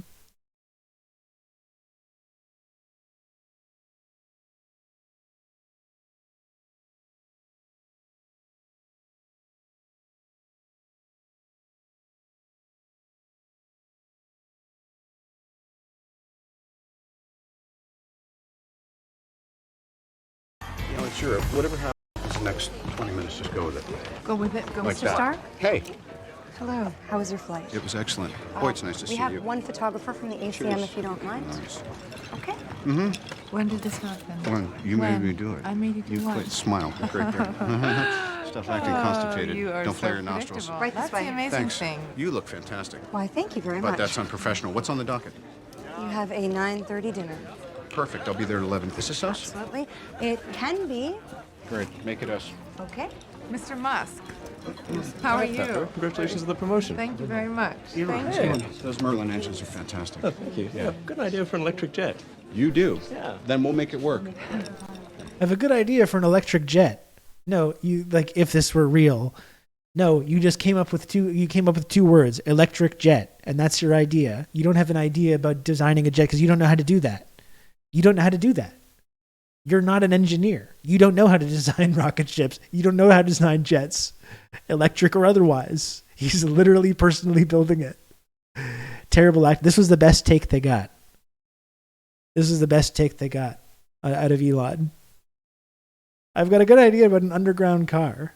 That's right. No, he lied. Yeah, I know he lied about his degree in physics. This man doesn't know what the fuck he's doing. Right? And again, like on a certain level, that's relatable. And I get it. That's what the title of this stream is, right? I don't know what I'm doing. I have imposter syndrome, but I'm just some guy though. I'm not the world's richest man. The guy that's supposed to be entrusted with the fucking future of humanity. I have an idea for, and rich guys speak translate to, I want this thing. I'll hire engineers to make me one. They may succeed or fail. I don't know. I mean, at least someone like Howard Hughes was kind of like one of these eccentric industrialists. At least he was getting his fucking hands dirty and like actually trying to like design these things, right? Even if he was just like a total lunatic. I actually really like that movie, The Aviator, the DiCaprio performance in that. It's the way of the future. The way of the future. The way of the future. Like, at least he was like physically there trying to help design this stuff, you know? I've got a good idea for an electric jet. No, you don't, Elon. No, you do not. You don't know. You don't have an idea. That's not true. Elon could never make a spruce moose. That's right. And here's the proof. Right?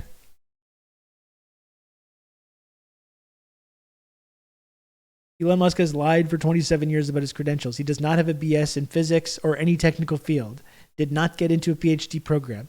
Dropped out in 95 and was illegal. Later, investors quietly arranged a diploma, but not in science.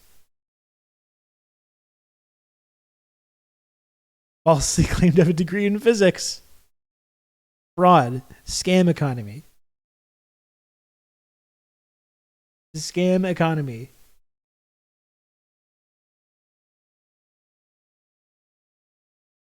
It's so brazen. It's so fucking brazen.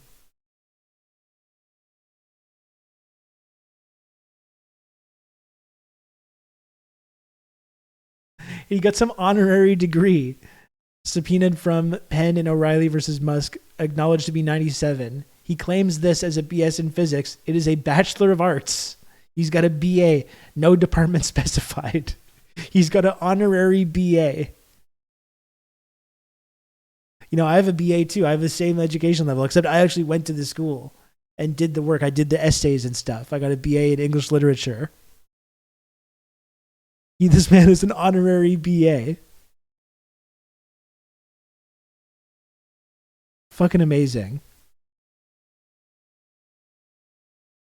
In my darker moments, I worry that most folks just believe whatever they want to believe about how their entire society works. I mean, it's more comforting, Sean. You can understand almost to an extent.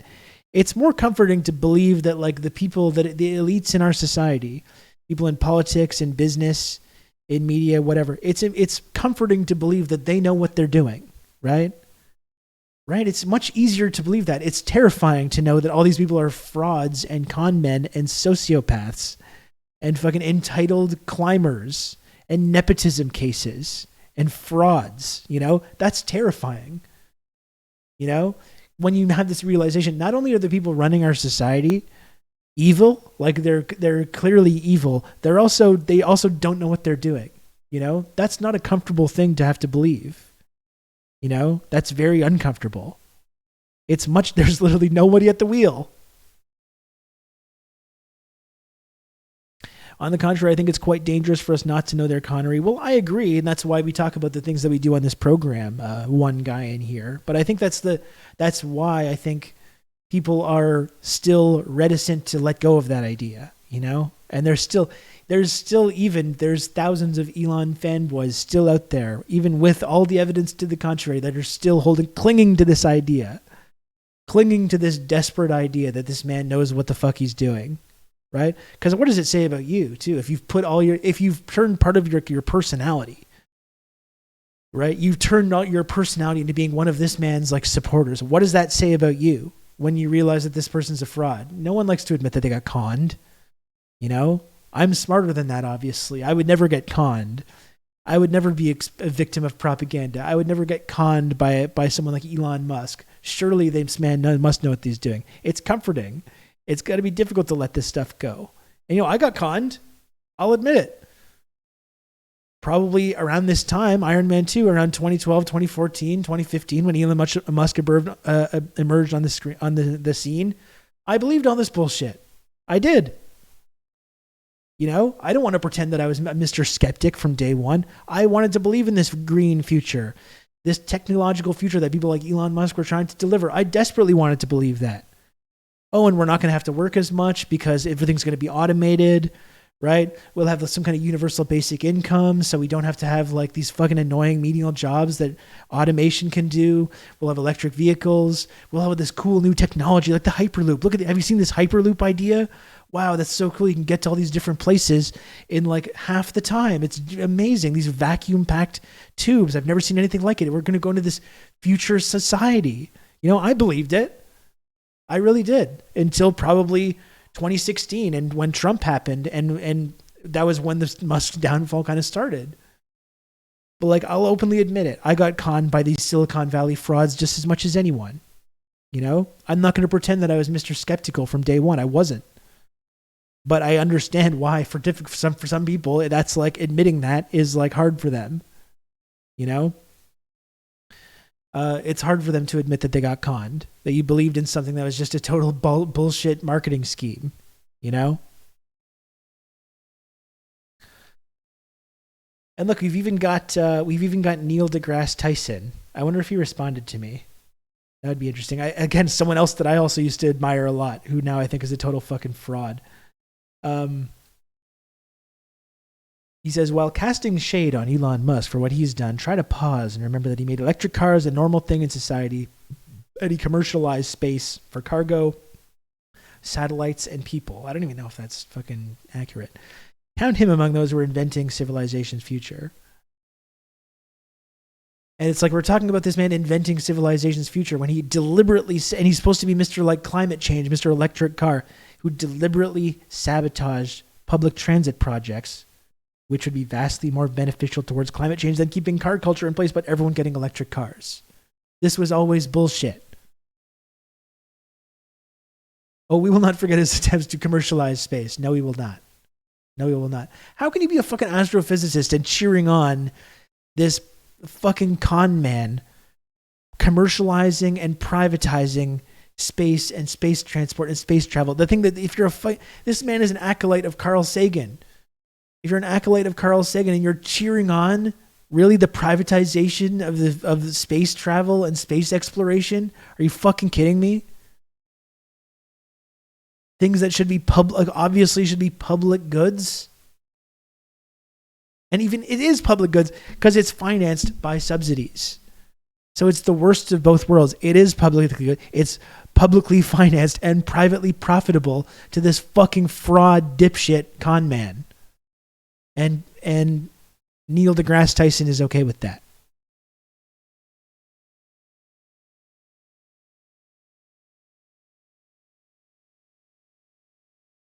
Big ratio for this guy. Automated electric cars will be exponentially better than trains and buses, both for the environment and for personal happiness. Completely false. Completely false.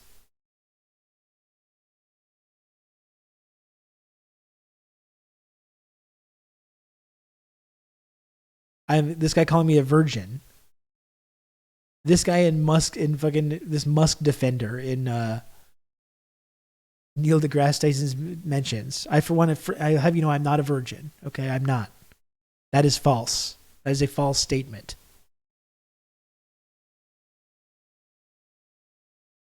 But seriously though, cheering on being a fucking astrophysicist and cheering on the privatization of space by this fraud capitalist, you know?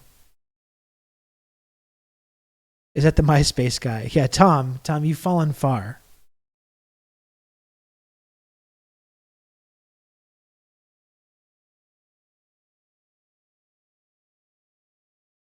I just saw a clip of him responding to the question of being a socialist where he was like, I don't know, but I think we need to put the welfare of all people first and meet basic needs and have international cooperation.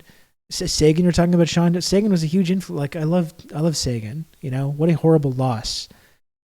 And in fact, like Carl Sagan in The Demon Haunted World, his famous book, talked a lot about this future nightmare possibility, future world that we were going into of misinformation and superstition, exactly the kind of thing that Elon Musk himself has been perpetuating.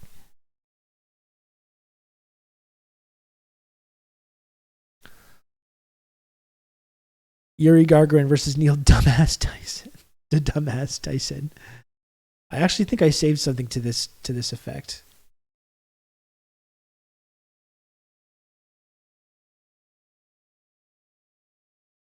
Even with NASA.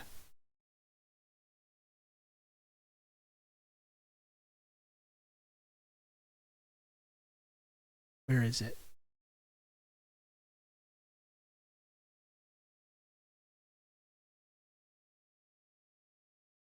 I thought I bookmarked it, but I had this clip of someone in NASA like responding to a letter from a little girl in like the late 60s. This little girl who wanted to be part of the moon program. And they're like, thank you so much for your letter, little girl. We really, really appreciate it. No, there's not going to be a fucking woman astronaut. Are you kidding me? No, never. There never will be. There are no plans to be a woman astronaut. Get that fucking idea out of your mind. Meanwhile, the Soviet Union is putting women into space like at that time. Like women pioneering the space program in the Soviet Union. Wait, Carl Sagan predicted our current predicament. Yes.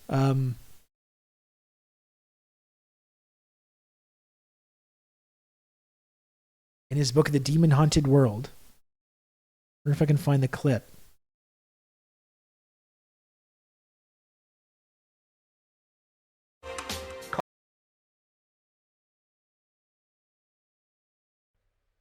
We have a civilization based on science and technology. And we've cleverly arranged things so that almost nobody understands science and technology. Now that is as clear a prescription for disaster as you can imagine. It's a combustible mixture of ignorance and power.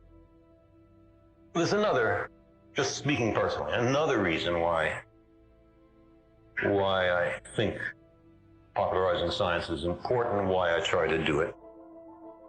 And it's a foreboding I have, maybe ill-placed, of an America in my children's generation, or my grandchildren's generation, when all the manufacturing industries have slipped away to other countries. Any of this sound familiar? When we're a service and information processing economy. When awesome technological powers are in the hands of a very few, and no one representing the public interest Substitute Musk into any of these can images. even grasp the issues. When the people, I mean the broad population in a democracy, when the people have lost the ability to set their own agendas or even to knowledgeably question those who do set the agendas. When there is no practice in questioning those in authority. When clutching our crystals and religiously consulting our horoscopes, our critical faculties in steep decline, unable to distinguish between what's true and what feels good, we slide almost without notice into superstition and darkness. Any of that sound familiar?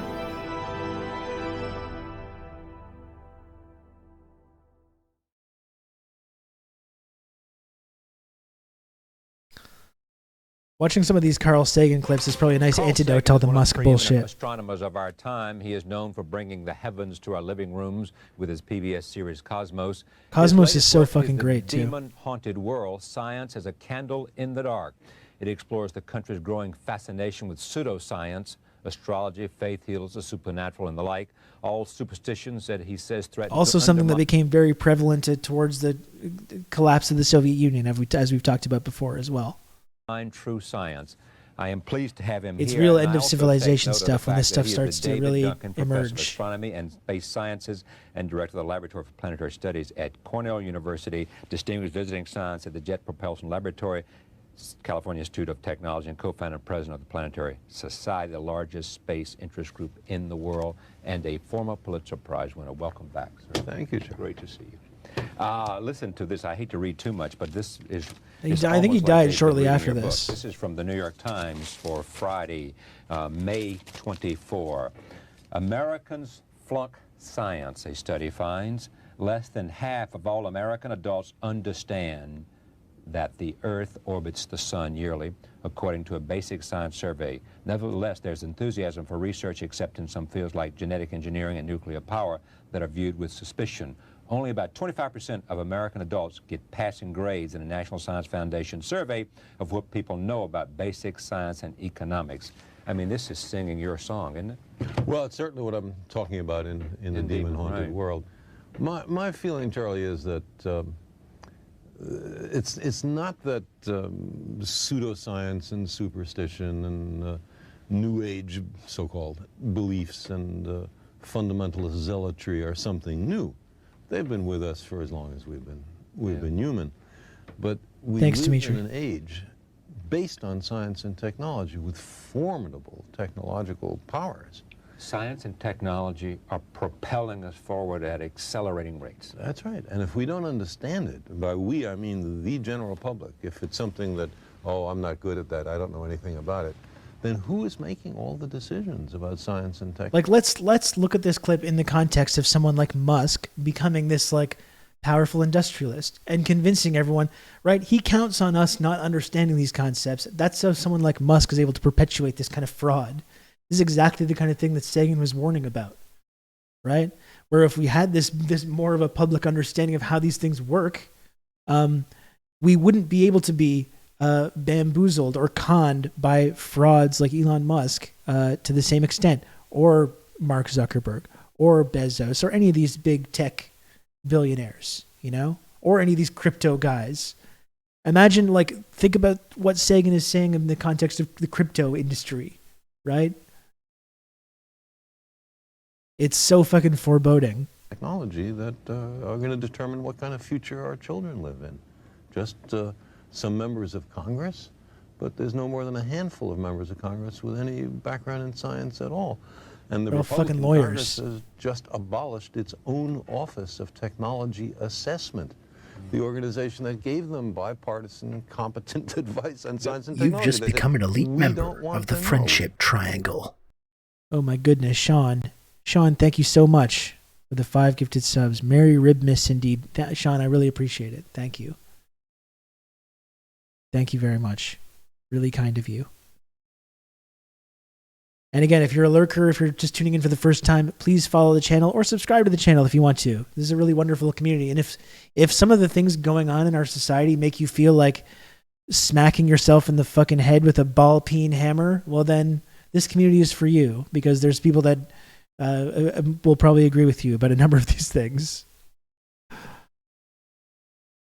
So please follow the channel and subscribe if you can. That's how this channel stays on the air. I am taking a little break after this week from the streaming. So it's your last chance until the new year.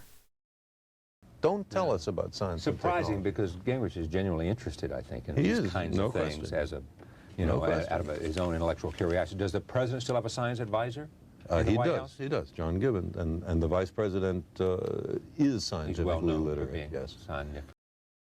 Been furious all morning about this op-ed on spending less on the homeless, policing them more, and mandatory treatment before housing. This dropped the morning of a massive cold snap that will kill a bunch of homeless people locally. I mean, it really says it all about our completely collapsing society and failing civilization that we have this massive homelessness crisis as a result, like a direct one-to-one correlation with the complete, like, the massive housing crisis. Look, lo and behold, we got a housing crisis where housing is completely unaffordable for millions of people. And lo and behold, we've got a homelessness crisis happening at the exact same time. And the only thing we can ever talk about is giving money to cops to police these communities. That's our solution. Zero compassion, zero effort to, even from the conservative economic standpoint, as we've talked about a number of times on this program. I know you're new here, but the idea of housing first, how giving people housing that need it, of which there's an abundant supply. There's an abundant supply of housing for people that need it. Our countries are just filled with fucking empty housing, empty apartments, and empty homes, which costs less in terms of the actual money being spent. Costs less to just put people in homes that need them, regardless of what issues they have. You know, put them in a home first, get treatment afterwards. Not say, oh, you need treatment, therefore no home. Therefore, all these things continue to perpetuate, you know? And the idea, when we even suggest spending less money on police and more money putting people in homes, you're treated like you're some fucking dangerous radical. That's how depressing and backwards our society and our culture is.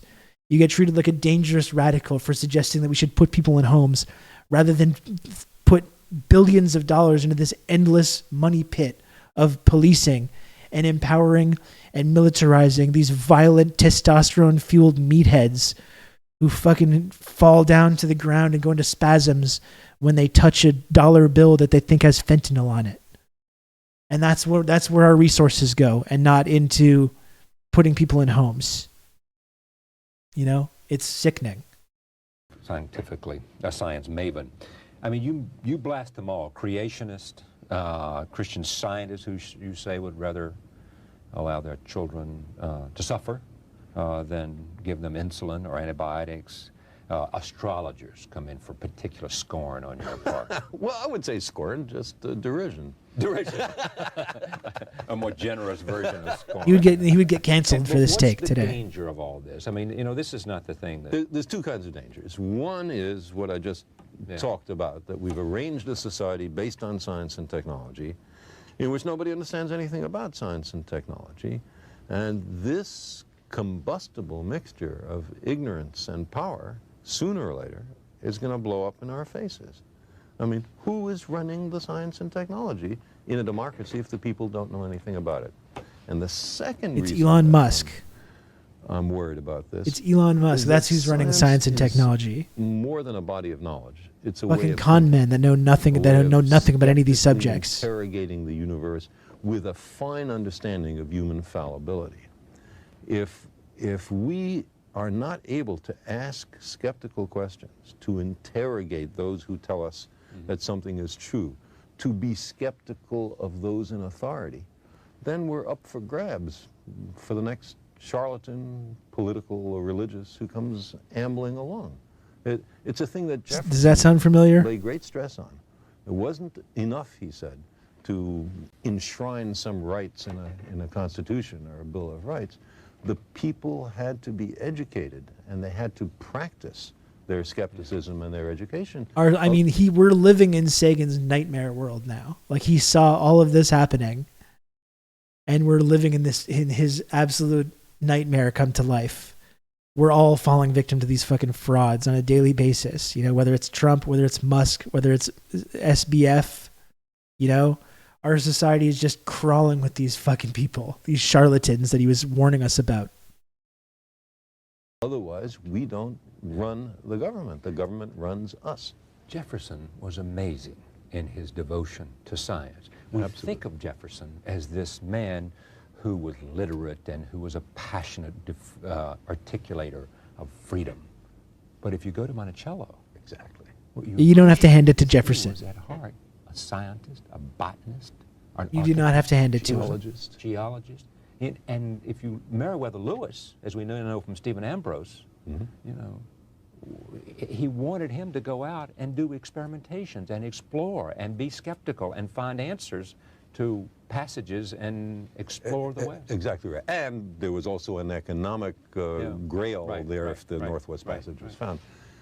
Jefferson said that he was at heart a scientist, that he would have loved to have been a scientist. But there were certain events happening in America that called to him, and so he devoted his life to that kind of politics. Indeed. So that generations later, people could be scientists. Have we, the point is made, and maybe by you, you know, when's the last time we had a president who made a speech about science? You know, I mean, and made I say that. You know, it is this notion that science is not of great interest to us in some sense, that somehow we don't want to learn. You see, people read the stock market quotations and financial pages. Look how complex that is. And Because they know the direct connection to their own. There's a motivation, but they're capable. Large numbers of people. People are able to look at sports statistics. Look how many people can do that. Understanding science is not more difficult than that. And that's the brilliant. I mean, he's kind of doing a sports ball thing. That's kind of funny, but like that was the brilliant thing about Sagan. He's saying it's not difficult, and he made it not difficult, right? He made it not difficult. Like Sincha was saying a few chats ago, you know. You watch Cosmos, and like lo and behold, it's entertaining and interesting, and you learn a lot watching it. It doesn't have to be that fucking complicated. And like that's, I think, one interesting thing about people like Carl Sagan, the idea of being good communicators, right? Not just having brilliant minds when it comes to, astrophysics or these big hard science subjects, but being effective communicators as well.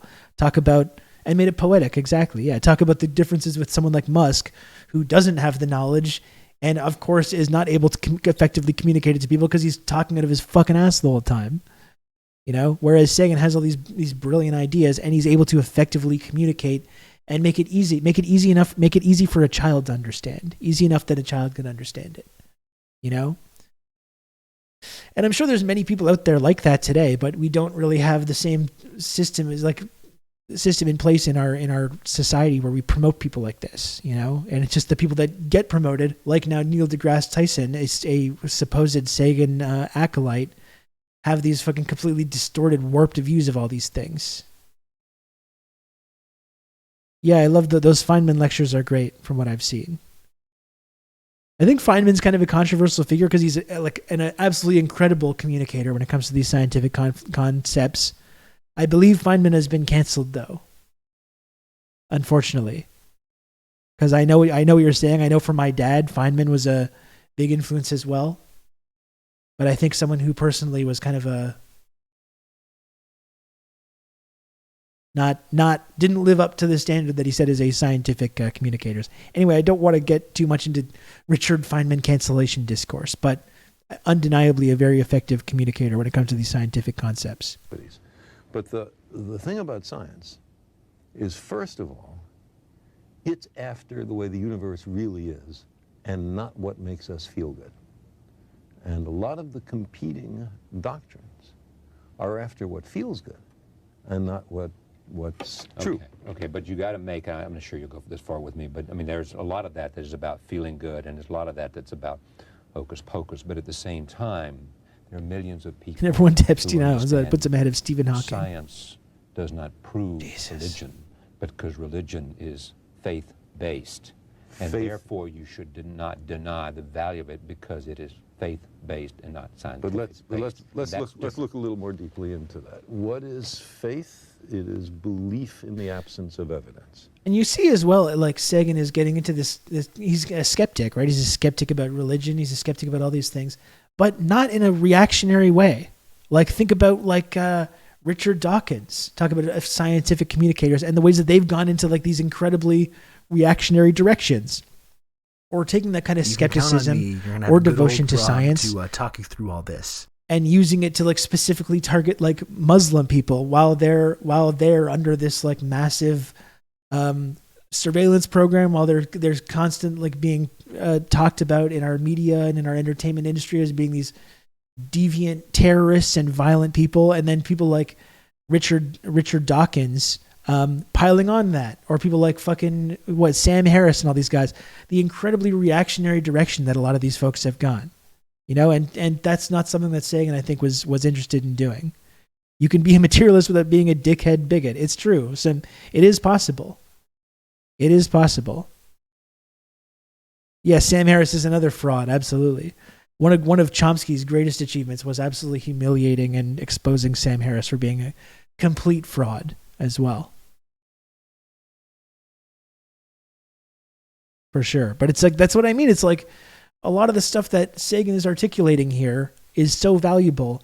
And then you see there's this period around 2008, 2009, where a lot of the people that took up that mantle brought people along this dangerous reactionary path. And now Dawkins is actively promoting J.K. Rowling. There we go. Yeah. There we go.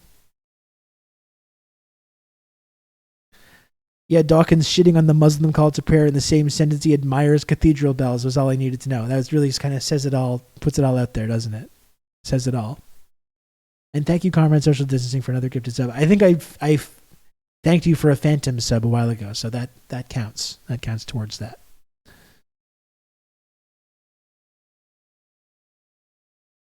I went to a skeptical humanist meeting spot to look for resources on secular grief counselors. All I found was a bunch of old men sitting in a circle complaining about BLM and the campus craziness. Yeah. Like, if Sagan was around today, would he be complaining about cancel culture? I would hope not. I don't think so. You know, again, I don't want to speak for anyone that's no longer around. Maybe he would have been pulled down those reactionary paths as well. I don't really think so, though. Now, I don't propose to tell anybody what to believe, but for me, believing when there's no compelling evidence is a mistake. The idea is to withhold belief until there is compelling evidence. And if the universe does not comply with our predispositions, okay, then we have the wrenching obligation to accommodate to the way the universe really is. So you step forward to say, I deny all religion because I can't see it proved scientifically? No. You see, the value of religious experience and the value of reaching for higher experiences. Let me say, religion deals with history, with poetry, with great literature, with ethics, with morals, including the morality of treating compassionately the least fortunate among us. All of these are things that I endorse wholeheartedly. And again, you notice he's not doing this like, oh, it's all just reactionary, backwards bullshit believed by these rednecks and weirdos, right? He's really able to walk this line and explain these things in a non-threatening way, a non-reactionary way. Where religion gets into trouble is in those cases that it pretends to know something about science. The science in the Bible, for example, was acquired by the Jews from the Babylonians during the Babylonian captivity of 600 BC. That was the best science on the planet then. But we've learned something since then. Roman Catholicism, Reformed Judaism, most of the mainstream Protestant denominations have no difficulty with the idea We that simply humans have use the evolved computer from to mark up the size of the account. It is almost as if religion is an opium of the masses. A painkiller for an unjust world, huh? It do be like that. That's right, Dimitri. Thank you for the 200 Fred coin. It does seem like that sometimes. The Earth is 4.6 billion years old with the Big Bang. They don't have any trouble with that. The trouble comes with people who are biblical literalists, who believe that the Bible is dictated by the creator of the universe to an unerring stenographer. And so therefore they... And has no metaphor or allegory. And from there they make their political and economic choices. And social choices. And scientific. And scientific choices. And scientific. And that's part of your problem with that idea. Exactly. It is that because for the wrong reasons we make the wrong choices about science. That's right. So who is more humble? The scientist who looks at the universe with an open mind and accepts whatever the universe has to teach us, or somebody who says everything in this book must be considered the literal truth and never mind the fallibility of all the human beings involved in the writing of this book? Okay, I mean, I accept that, but I also, the argument being made by many is that, you know, you don't have to, whether a specific scientific act took place as described by some biblical writer is not at the heart of the religious faith and the religious experience. Some people agree with you and some people don't.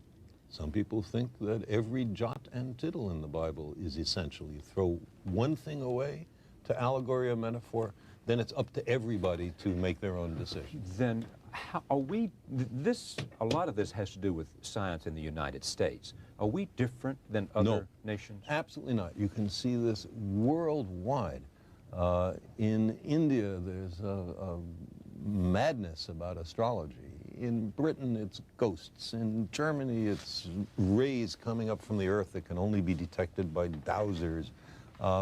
Every country has its own specialties. We seem to be fascinated by UFOs right now. But one thing... What is that? Before you leave UFOs, tell me about you and Professor Mack. John Mack is a professor of psychiatry at Harvard, who I've known for many years. We were arrested together at the Nevada nuclear test site protesting U.S. testing in the face of a Soviet moratorium on testing. And many years ago, he asked me, what is there in this UFO business? Is there anything to it? And I said, absolutely nothing, except, of course, for a psychiatrist. He is a psychiatrist. Well, he looked into it and decided that there was so much emotional energy in the reports of people who claimed to be abducted that it couldn't possibly be some psychological aberration, that it had to be true. He believed his patients. I do not believe his patients. Many of these stories are about waking up from a deep sleep and finding your bed surrounded by 3 or 4 short, dour, gray, and sexually obsessed beings who then take you to their spaceship after they slither you through your wall and perform a variety of objectionable sexual experiments. But here we have Dr. Carl Sagan, astronomer, versus Dr. what's his first name? Mack. John Mack. MD. No question. So what's the problem? How could... He's a scientist. How can scientists disagree? He's a scientist. Is that what you're asking? No, I'm asking how could... I mean, what do you think of this man coming to these conclusions? I think he is not using the scientific method in approaching his issue. And when you constantly... I mean, I assume you come at him with both barrels in conversation. And in the demon-haunted world. And he says? He says, I don't appreciate the emotional force. You don't. Of these reports. But many people awaken from a nightmare with profound emotional force. That doesn't mean that the nightmare is true. Something went on inside our head. You were making a point. This is what you're using your time to ask about. Yeah, what I wanted to say is, going back to the question of adequate evidence on something that's emotionally really pulling you. I lost both my parents about 12 or 15 years ago, and I had a great relationship with them. I really miss them. I would love to believe that their spirits were around somewhere, and I'd give almost anything to spend 5 minutes a year with them. Do you hear their voices ever? Sometimes. About 6 or 8 times since their death, I've heard it. Carl, just in the voice of my father or my mother. Now, I don't think that means that they're in the next room. I think it means that they're in your head. I've had an auditory hallucination. I was with them so long, I heard their voice. I wouldn't answer any question about the yes or no prospects of alienacy. I will say, though, that if the aliens did come, the whole invasion was taking place. I have a tweet to this effect that goes viral like every now and again, which is that I'm instantly defecting to the alien side. Instantly defecting to the alien side, not on like a sexual level, but just in terms of like, yeah, these are the guys. These are the guys you want to go after. You know, they're right there. Get them. I'm immediately going with the alien side. I'm one of the good ones. Exactly. Voices so often. Why shouldn't I be able to make a vivid? Of course, not at a sexual level. I mean, here's what's interesting about this for me. Can you imagine? But I'll throw it at you anyway. You convinced me a long time ago that it was arrogant for me or for anyone else to believe that there wasn't some life outside of our... I think we can move on from this clip. I mean, I think Charlie Rose is such a dipshit. He's spending so much time on like organized religion because I guess it was controversial still to be like doing this kind of like, what, can you really like, you know, asking his views on religion and organized religion and this stuff. I think overall, though, the point of the demon haunted world is that we are still like, not they're like, there's religious fanatics that are part of the coalition of people that are oppressing us and running our society and just running it off a cliff. But that's not all of it, right? It's like as much as people in sort of like that new atheist movement try to pretend that religion was the be all and end all problem. It's one of the problems, but it's not the main problem. You know, I think, you know, you have religious fanaticism that is used as a tool to like divide people. It's used as a tool of colonization. It's used as part of this opiate of the masses that we talk about, right? But ultimately, I think the people that are like pulling the strings in our society, like Elon Musk is not a big religious guy, even though he's been talking with the Bible and shit with Kanye, because he's trying to pivot to that because he's into this right-wing shit. But, you know, these people, the powerful industrialists and 1% business interests, I don't think these are devout religious people, even if some of the politicians might talk about it, though. Like, these are nihilists. They're, you know, they don't believe in anything. They don't believe in a religion other than themselves. It's not organized religion that's the problem, even though you can point to a number of problems that it does have. Ultimately, that's not the issue. It was easy to blame that when like people like George Bush were in charge. And you say, oh, they're just making all these decisions because of this like evangelical Christianity or whatever. And I guess, yeah, sure, there's people in the U.S. government that are like that, but ultimately that's a scapegoat. Ultimately, that's not the problem. And a lot of those people are just simply saying the words that you have to say when you're part of this kind of elite circle. And really, they serve power. They don't serve any god. You know, they're servants of power. And they're ignorant in all the exact ways that Sagan was outlining and warning us against, regardless of like their religious beliefs. What's this, Johnny? Following the interactive. How conservatives co-opted Christianity. This could be interesting. Following the interactive lessons on Brilliant. Brilliant is an online learning platform for STEM that replaces lecture, professional, and inexperienced, or even a solid understanding. It can also be used as a tool, a force of resistance and liberation, whoever wields the sword. That's exactly right. That's exactly right. That's why, like, we get confused in the West sometimes when we look at socialist movements in Latin America.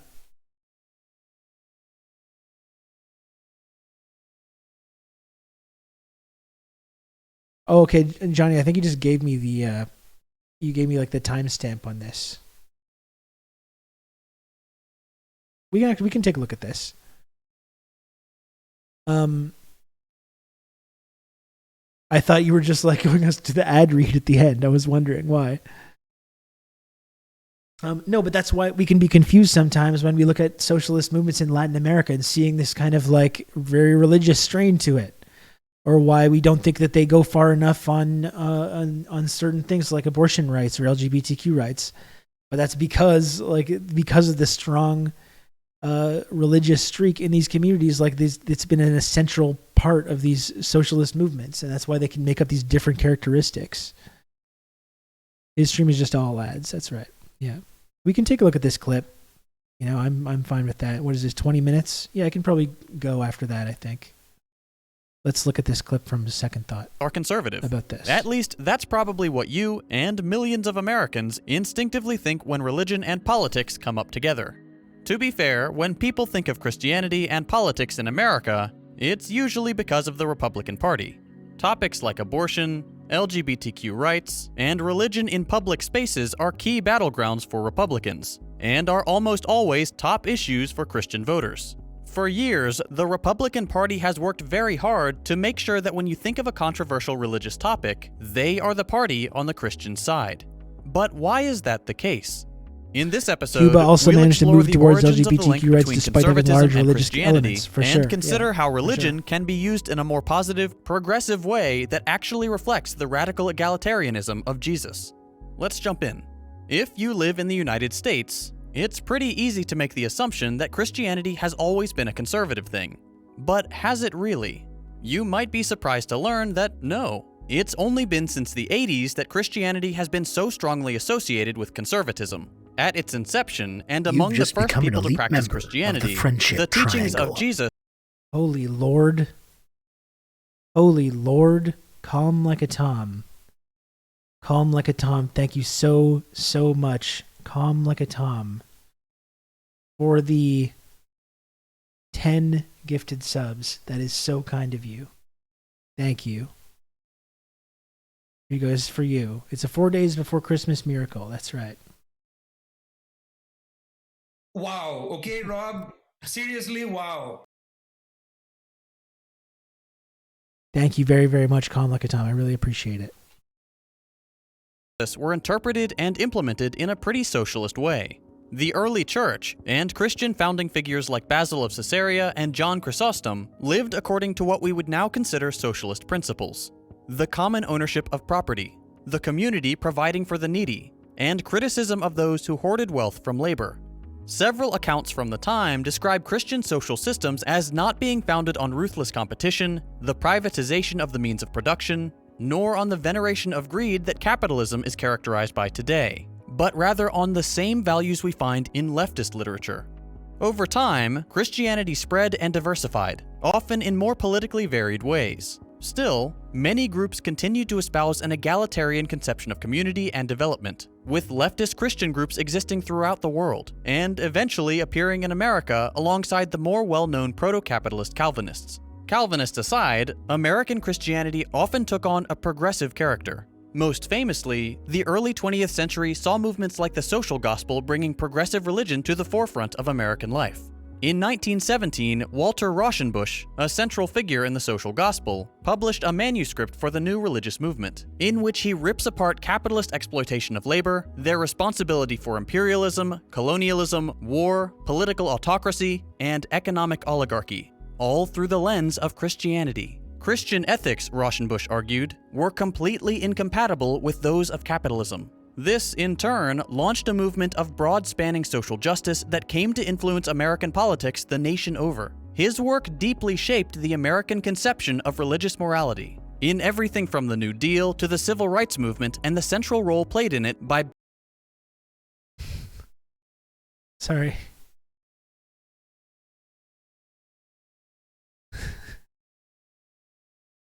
December 13th, Jim Cramer. You can count on me. You're gonna have talk good about old being Rob like to talk you through all governed this. by frauds. Hi, Again, Rob. May I suggest this year in place of a tree we erect friendship triangles in recognition of the birth of the worm god? Thank you, Progressive Canuck, for the 16 months of Tier 1. I wouldn't suggest that everyone should do that, but if you want to, I wouldn't say no to it, okay? Thank you, Progressive Canuck, for the 16 months resub. Talk about being like governed by people that don't know what they're fucking doing. This man is never right. This man has had a whole career. This guy has like a 30-year career telling people how to invest their money. This man is never right. It's that whole thing of like, oh, he never misses. He always misses.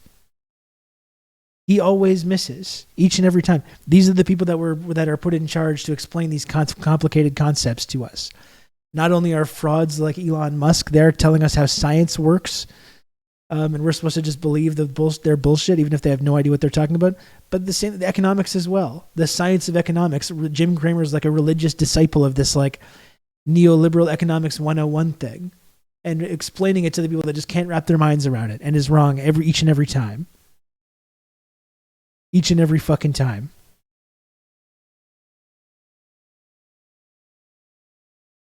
Baptist minister Martin Luther King Jr. Though he appears a little later in this story, MLK represents one of... Who's the one pundit who's always wrong in predicting who will win an election? I don't know who you're referring to, but it goes into the punditry as well, right? It's not just about economics. All these same people were wrong about everything. You know, they were wrong about all the people that confidently supported the Iraq war and said, no, none of the blowback from the Iraq war is ever going to happen. And all these people, none of them were like, oh, damn, maybe I should have some kind of repercussions for that, you know? Maybe I should, like, no, none of these people, these prominent media people, they all failed up. They all got promoted. Even like big liberal progressive journalists like Ezra Klein, like Matt Iglesias and these guys who are still around to this day, who are completely 100% wrong about this. The same people, by the way, that are saying, of course there's not going to be blowback. Of course there's not going to be blowback to the endless arms transfers to Azov battalion in Ukraine. What are you talking about? Do you support Russia? Of course, there'll never be blowback to that. The same people are doing that now. And when the blowback inevitably comes, there's not going to be any, they're not going to be like, oh, I was wrong. You know, they're still going to be lecturing us about the next thing. They're going to be lecturing us about Taiwan instead. You know, that's what I mean, though. It's not just big tech. It's not just the economy. It's everywhere. All the elites that we entrust to explain these things to us, they're fucking wrong. They don't know what they're doing. None of them know what they're doing. Blowback is just Marxist propaganda. That's right. The most clear-cut examples of people whose religiosity worked in tandem with their leftist politics. As we just mentioned, MLK was a Baptist minister. He spent years studying Christian theology, worked in the church, and eventually became a leading figure in Christian society, and in American society more broadly. It was in the church that he couldn't reconcile the deep inequality of a capitalist society, which stranded millions of Americans in poverty, with the morals of the Christian church, catalyzing speeches like this. I am convinced that if we are to get on the right side of the world revolution, we as a nation must undergo a radical revolution of values. We must rapidly begin. Notice how, and this is when MLK started pivoting to talking about imperialism and the war and the poverty domestically. That's when you can't have that. Just like you can't have Sankara talking about Pan-Africanism or getting out from the World Bank debt. Can't have that. Rapidly began the shift from a thing-oriented society to a person-oriented society, when machines and computers, profit motives and property rights are considered more important than people. The giant triplets of racism, extreme materialism, and militarism are incapable of... Wow, Christine Doe with another two gifted subs. Thank you, Christine. Thank you. Very kind of you. We love Christine Doe. Mysterious chatter Christine Doe. Thank you, Christine. Being conquered. Big fan. A true Big fan of revolution of Christine values Doe.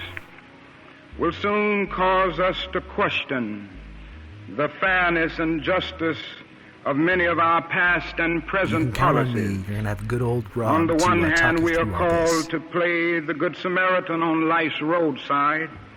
Thank you, That will James, be for the only gifted sub an as well. initial Thank you, act. James. I appreciate that. One day we must come to see that the whole Jericho road must be transformed so that men and women will not be constantly beaten and robbed as they make their journey on life's highway. True compassion is more than flinging a coin to a beggar. It comes to see that an edifice which produces beggars needs restructuring. And folks, we are one sub away from hitting that sub goal. When did Christianity suddenly become synonymous with conservatism? Let's go back to the 1920s. For starters, higher criticism, sometimes called historical criticism, began gaining traction in German academic circles. This might seem obscure, but the movement rapidly spread. Higher criticism was centered on questioning the inerrancy and infallibility of the Bible as a singular text.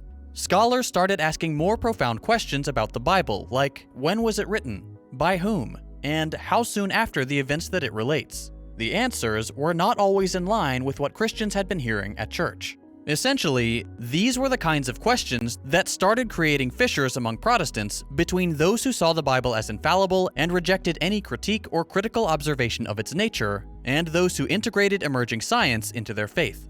This split manifested all over the Christian world, particularly as Darwin's theory of evolution began being taught in public schools. It all came to a head in what became known as the Scopes monkey trial. In this historic legal case, high school teacher John T. Scopes was accused by the state of Tennessee of teaching the theory of evolution, thereby denying the biblical origins of man in a public school classroom, something which the state had outlawed earlier that year in 1925. This case blew up, attracting attention from media all over the country in what became the battle between fundamentalist Christians, who held on to creationism, and modernist Christians, who integrated scientific progress into their faith. Scopes lost the case, but it didn't matter. The schism between the progressive, mainline Protestants and the conservative, white evangelical Protestants was complete. Most importantly, the trial pushed conservative evangelicals into mass media. Up to that point, conservative Christians largely saw themselves as losing the war of hearts and minds, with progressive policies and progressive Christians alike growing in number and influence around the country. The trial showed them it didn't have to be that way. They could increase their influence beyond the physical walls of the church. Enter Amy Semple McPherson and her conservative Christian media. Born in October 1890, McPherson got her first exposure to Christian fame when she publicly questioned the validity of evolution as a high schooler.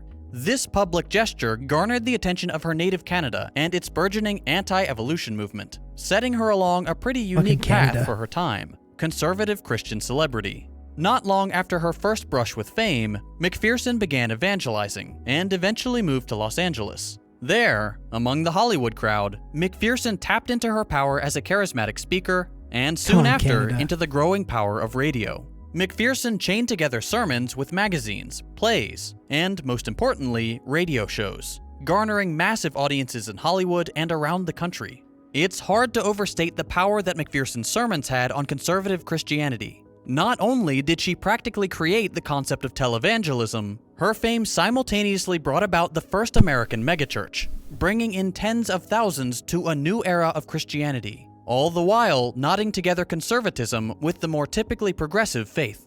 This was very apparent in McPherson's sermons, in which she often painted an America under attack by foreign forces, immigration, evolution, and, most terrifying of all, the growing atheistic, godless communist movement taking root domestically and abroad. In McPherson's sermons, the United States was enshrined as the last bastion of faith on the planet, and it was the duty of American Christians to defend their faith against the spread of what they perceived to be an amoral system of belief not founded on the Word of God. Specifically, McPherson warned her audience of what she believed to be the ultimate goal of communism: overthrowing the US government and, in the process, destroying its supposed Christian roots. The United States, she believed, had been uniquely blessed by God for its Protestant piety, for which it had been rewarded with prosperity and relative domestic peace. A communist attack would upend this blessing, and so McPherson desperately fought to ensure it would never come to America. Around this time, American patriotism became firmly entangled with Christianity, with evangelists in McPherson's circle saying that acts like refusing to salute the American flag were not only unpatriotic, capitalism but also isn't an somehow immoral belief system. unchristian. It's always projection. Immigration. When you're talking about the evil consequences of the evil, godless communists taking over, always fucking projection, time and time again. In socialism, the political leaders have all the money and power, and everyone else gets nothing. Can you believe this? Can you believe what it would be? What a nightmare world to live in a society that's like that. Too became tangled in this imagery. Older, whiter, more Protestant immigrants were seen as good and assimilated into the fabric of the United States, whereas the new, non-white, oftentimes Jewish immigrants brought with them anti-American and anti-Christian communist and atheist values. All the way back in the 1940s, McPherson's sermons sounded exactly like the Trumpist rhetoric we see today. In a speech that crystallized this new era where patriotism, xenophobia, anti-Semitism, conservatism, and Christianity merged, McPherson said, "If they do not like our Constitution, if they do not like the Bible of America, and the fact that this is a Christian nation born and steeped in Christianity, we can escort them to the waters and say, goodbye, go back to your own land. No hard feelings, but we won't have you here." At this point, the story is picked up by several other charismatic Christians. Billy Graham, Oral Roberts, Pat Robertson, and Jerry Falwell are some of the most well-known examples of people who grew up on the McPherson brand of Christianity and used a new medium, television, to carry the message of Christian nationalism even further into the 20th century, cementing the role of televangelism in the American landscape. At this point, and as with many topics in American history, it's impossible to avoid the impact of the Cold War and the Reagan years. In 1979, just 1 year before Reagan was elected, Jerry Falwell, one of the most influential televangelists, created the moral majority. We'll get to what that is in a second. Around this time, evangelicals started growing in socioeconomic power and, most importantly for Republicans, voting power. Evangelical churches grew, as did the fortunes of their members, until eventually, evangelicals made up a third of the American adult population. Rallied around the speeches of massively popular televangelists, evangelicals began to see their involvement in politics as a divine necessity. But voting for conservatives and leading single-issue campaigns began to look small compared to the power evangelicals were beginning to amass. Looks like Tim Robinson. Prompting Robertson, another famous televangelist, to announce in 1979 that we have, together with the Protestants and the Catholics. I can't believe they're canceling Coffin Drop. They want to cancel Coffin Drop. They're taking Corn Cob TV off the air.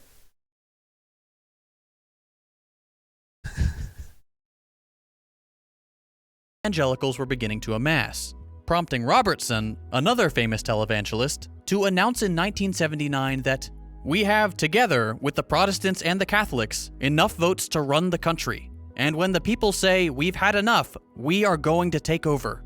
And so Falwell created the moral majority. a political group that would exchange an enormous voting bloc for a comprehensive evangelical program in the Republican Party. Now, evangelicals felt confident that they could dictate party policies to Republican politicians on abortion, gay rights, the Equal Rights Amendment, and a host of social programs and foreign policy stances. Evangelicals ran popular broadcast media channels, publishing houses, colleges, and thanks to these new political groups like the Moral Majority, they were increasingly represented and emboldened by federal government representatives. Evangelical leaders were in congressmen's houses, in the mailing lists of tens of thousands of Americans, and were suddenly a sizable lobbying group. They had achieved political relevance like no other group in the United States. Later in 1979, evangelicals turned on their accrued power in full force, backing the candidate that stood alongside them in every key issue, Opium, not even Ronald once. Reagan. I won't spend too long on the I mean, listen, and as much as I try to walk the line, like Sagan was doing, talking about religion, how it can be beneficial to people, it can provide people with like a moral framework. It can be popular in like these big socialist movements. It can be important in these socialist movements in Latin America and elsewhere. Also, sometimes you got to hand it to our man Enver's Hoxha as well, who's just like, no, we're not doing this. No, you're not allowed. If you want to live here, you're not allowed to be religious. Sorry, sorry, you can't. We're banning it. It's banned. There's something to be said for that as well, you know? The results, since you probably Sometimes already you know got it about right. them, but the evangelical-backed Reagan presidency gave rise to privatization, tax cuts for the wealthy, massive increases in military spending, environmental deregulation, pro-segregation politics, the disastrous war on drugs, the horrific response to the AIDS epidemic, and the total halt on progress for LGBTQ rights at the national level. Many today credit the conservative discourse surrounding abortion, homosexuality, and the demonization of people addicted to drugs to these Reagan-era politics and the central influence of early conservative evangelicals. Homelessness as well, right? During this same time period. We were mentioning like the homeless crisis the other day as well, which it should be, again, it's such a cliche to point this out. I talked about it the other day. Should be right up the alley of all our Christian friends, right? Caring for the sick and the homeless. That's like, I'm pretty sure, not a big Bible study guy. Pretty sure there's a lot of in the Bible about that though. The tale of the Good Samaritan. Remember the point of the Good Samaritan? That classic Sunday school fable. When the Samaritan passes the guy in the street, he's been beaten and robbed, and he's not one of his like community, he's not one of his religious group, but he says, "Oh, get out of here. Ugh. Fucking, you're bleeding all over the place." Remember that? And he's like, get the cops, call 911, get this guy out of here. He's making my commute a lot more difficult, you know? This is supposed to be basic stuff. This is basic stuff about religion, is caring for the sick and the homeless. Jesus just called the police on them. Yeah, that's right. Yeah, again, he said, "Get a job," to the starving, beaten man on the side of the road. That's what the Good Samaritan said. Mainline, progressive, and leftist Christians saw declining numbers all over the country. The cumulative effects of the Red Scare, the Cold War, and a community with a less narrowly defined identity, and thus a more loosely held together community, meant that the Christian left became more and more obscured in politics and society as a whole, leaving an open field for evangelicals and conservative Christians in which to dominate the American political game. Fast forward a bit, and although Bill Clinton's victory represented a small setback for the evangelical movement, the ensuing presidencies of George W. Bush and eventually Donald Trump proved that a mobilized, motivated, and united electorate could importantly sway elections in favor of conservative candidates with highly religious social policies and talking points. Now, white conservative evangelicals are firmly settled in the American political landscape and exert tremendous power on the policies and posturing from the Republicans we see today. That brings us to the present. Over 46% of Americans are Protestant, and more broadly, some 70% of Americans identify as Christian. Republicans rapidly go after the evangelical vote, a group that today makes up about 1 in 4 Americans, but is overrepresented in elections, accounting for between 30 and 40% of the vote in 2020. In the last 2 presidential elections, a whopping 75 to 80% of— Hey Jorb, what's going on? Really chill guy, everyone. What font is the Insurgents logo? That's a great question. That's a great question, Jorb. I don't know if I have an answer for you because I made that on my phone in like 5 seconds 2.5 years ago now. I believe it is in the Roboto family.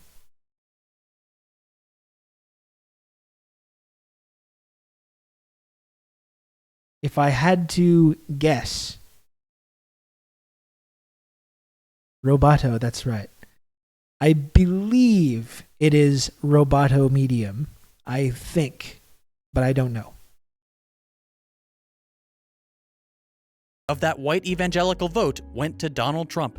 So, what do things look like on the Roboto. left? For starters, Classic the Christian font. left is seeing somewhat of a Hello, revival. Dane. Christian leftist organizations like Christians for Socialism and the Institute for Christian Socialism have gained popularity in the wake of the Trump presidency as socialism as a whole trends upward. It is also impossible to ignore the Democratic base of black Christian voters who regularly ensure Democratic victories and stand in stark contrast with the white evangelical vote.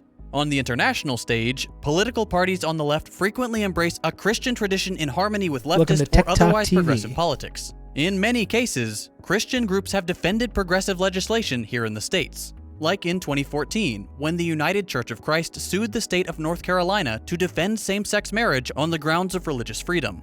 It's important to understand that the elected officials you see yelling the loudest about Christian morality are usually the worst representatives of the faith, and often don't believe a word of it themselves.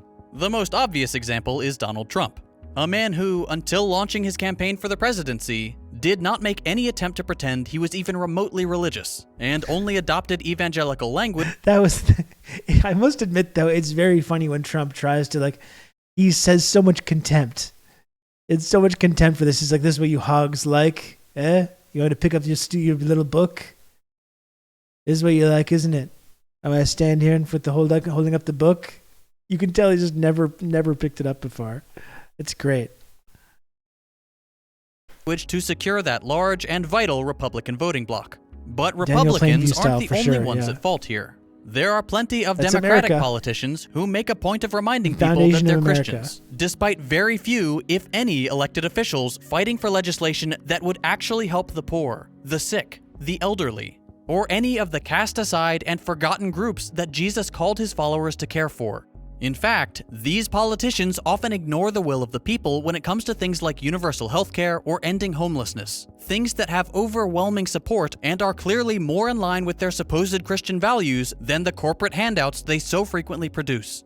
No matter who you are, religious or not, it's important to realize how a few key figures in the white American evangelical movement have taken a religion with a rich history of egalitarian values and convinced us that its only legitimate avenue in politics is through a platform that preaches hyper-individualism, greed, siding with massive corporations, and hatred of the poor.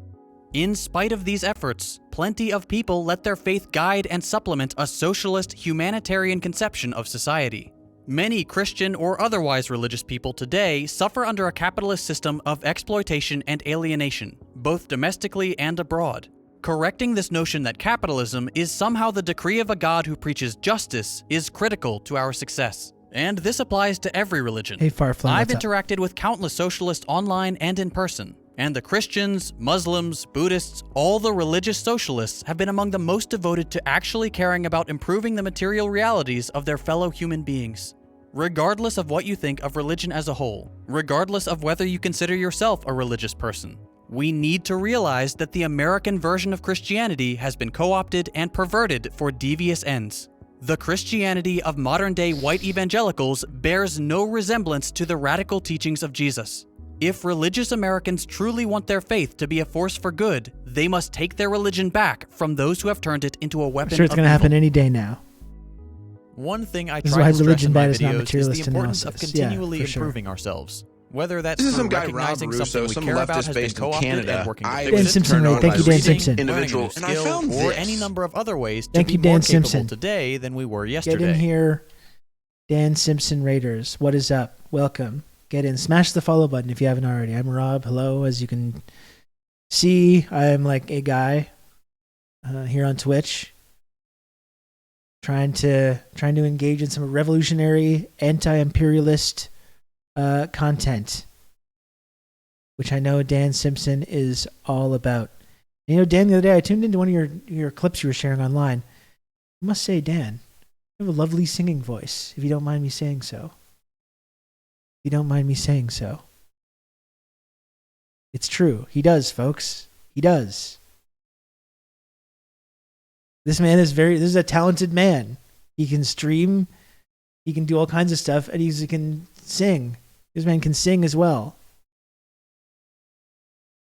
What can't this guy do? Was it me singing to Keffels? That's right, it was that song. I was humming that song for the rest of the day. That's right. What can't this man do? I'm putting together a team. That's right. What can't Dan Simpson do? Some of our top scientists are asking this question. We can't figure it out. We don't know. Thanks again for the raid, though, Dan. And once again, smash the follow button. Thanks for joining the stream. Thanks for joining the community. I'm not going to be around for too much longer. I'm going to get going soon. But I do appreciate the raid. Let's finish this video. One of my favorite ways to do this, and one that has really helped me get over Follow my Dan innate or struggle else. with STEM Thank topics, is by following the interactive lessons on Brilliant. Okay. Brilliant is an... So we don't need to look at this is like the ad read section. Anyway, that's interesting. I must say I don't have a lot of confidence that left-wing religious people are going to be taking back organized religion from these right-wing fascist Christian nationalist cultists anytime soon. So probably as much as it can be a force for good, I'm willing to entertain that notion. I know for many people it is a force for good. Many religious people are just normal, cool people, and it's totally fine. Unfortunately, though, it's become a corruptive influence and a corrosive influence on our society. So we got to ban it. Sorry. I'm sorry, I wish everyone all the best in their future endeavors, but we're going to have to get rid of it, unfortunately. We're going to pull a Hoja. Enver's Hoja. That's true of everything. They've co-opted all of it. That's right. It's like everything under capitalism just gets consumed into this fucking toxic, twisted version of its former self. That's the unfortunate thing. And I mean, that's the thing. It's like you've seen in other societies too, where even though you try to have freedom of religion, like China, for example, a place where there's a number of different people have a number of different religions, but they also don't bend over backwards to ensure religious people have like all rights to just say and do whatever they want at all times. Like, you know what I mean? They kind of tried to have it both ways. And when your religion starts being used as a way to like subvert society, when it starts creating violence, when it starts creating these terrible problems in your society and getting people killed, well, they step in and say like, no, we're not going to allow this. We're not going to allow this. And we're going to, in fact, people that have been sucked into this pipeline, this dangerous pipeline of extremism and separatism and radicalism, we're going to make sure you have opportunities to learn, to get a job, to contribute to your community productively. We're not just going to let you, in the name of religious freedom, just do whatever the fuck you want. I think that's like North Korea famously have loads of religions. They just don't have power. Yeah. Listen to whatever religion you want. Go to whatever church you want to. Got to base it on the circumstances. That's right. And a lot of these folks, these right-wing evangelical Christians, are in dire need of a re-education camp. Like, they've been educated once. Well, now it's time to educate them again, as they say.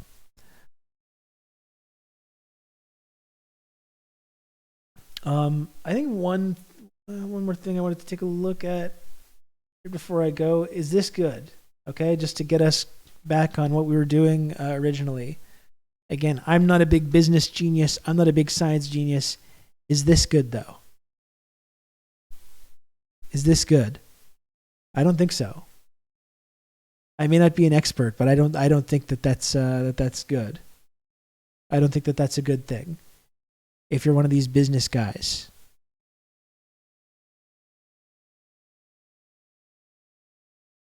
Is that from today or yesterday? It's from today. Yeah, yesterday.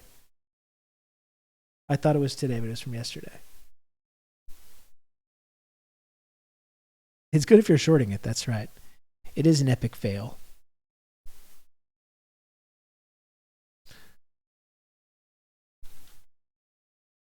No religion. What an autocratic dictatorship dystopia. Oh, there's religion. Look at the dissent against the communist regime. It's that classic Parenti quote, right?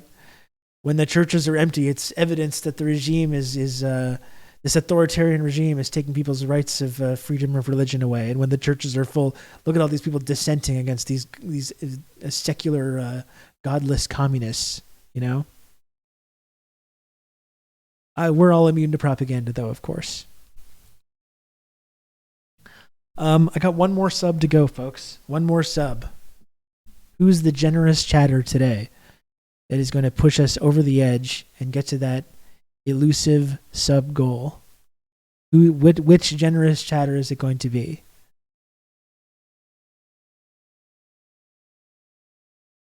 That's why I never pretend that absolute freedom of religion is a good thing. Religion, like capital, should be under the control of the state during the transition to communism. Absolutely, Relic. And thank you, Quiet One.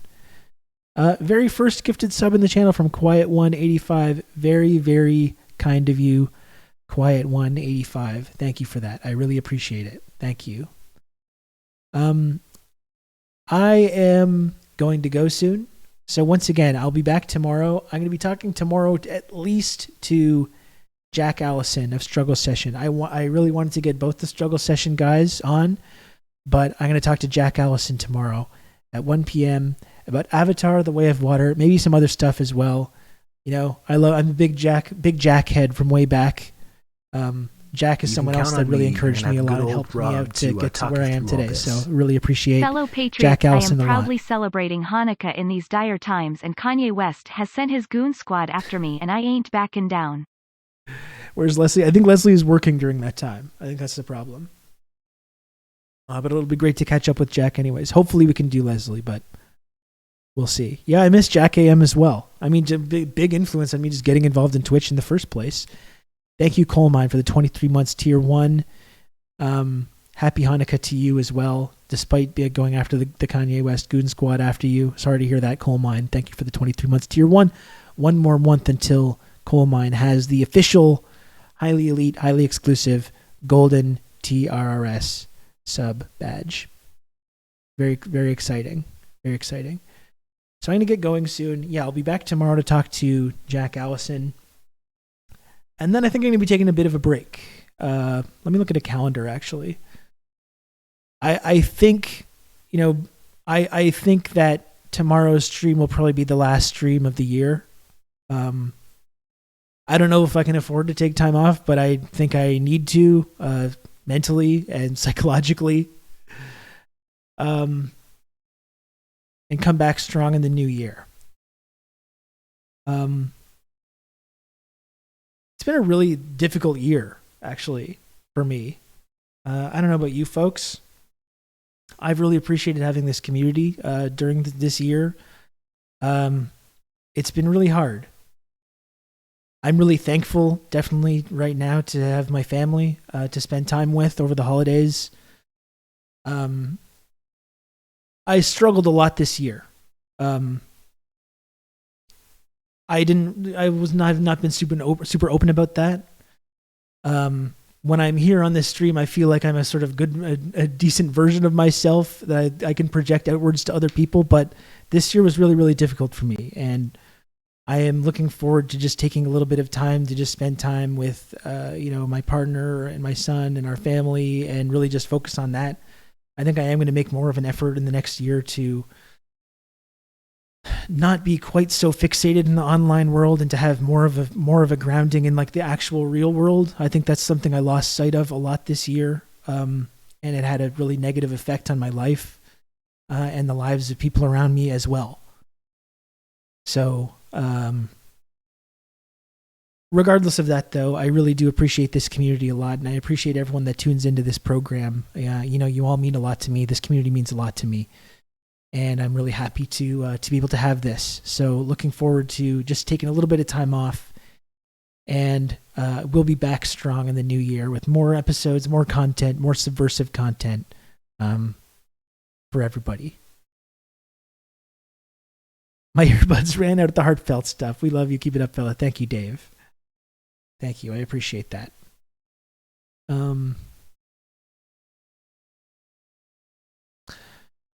So who do we got here? But Hilda, we just raided Hilda Beast yesterday. We're not going to raid Hassan. Hassan, we never going to even mention. Even former 49th Apparel and Insurgents podcast guest Hassan doesn't even mention when the little guy raids. Well, guess what, Hassan? You don't get a raid. You don't get a raid. How about that? You don't deserve it, sir. How about that, Hassan? We simply use the computer to mark up the size of the account.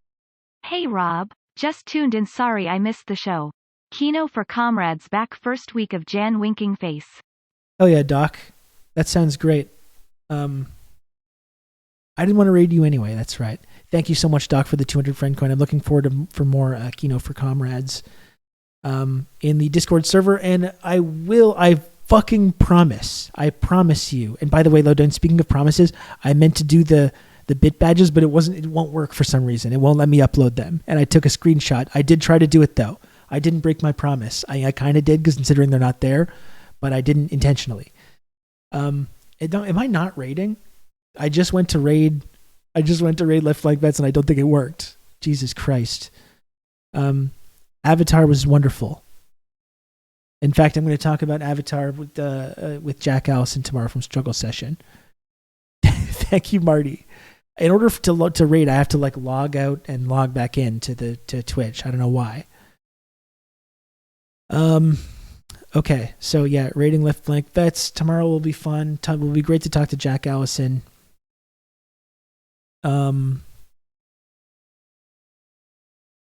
Bit badges, yes, I will do bit badges eventually when I can figure this out. I have been trying. You're banned on Left Flank. Well, it's probably deserved, frankly.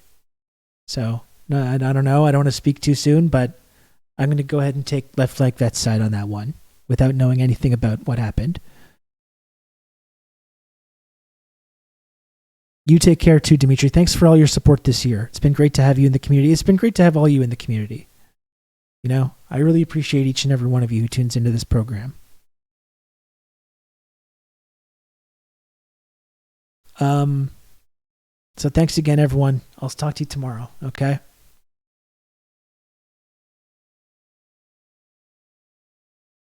I literally can't press the raid now button. I don't have the option to do that.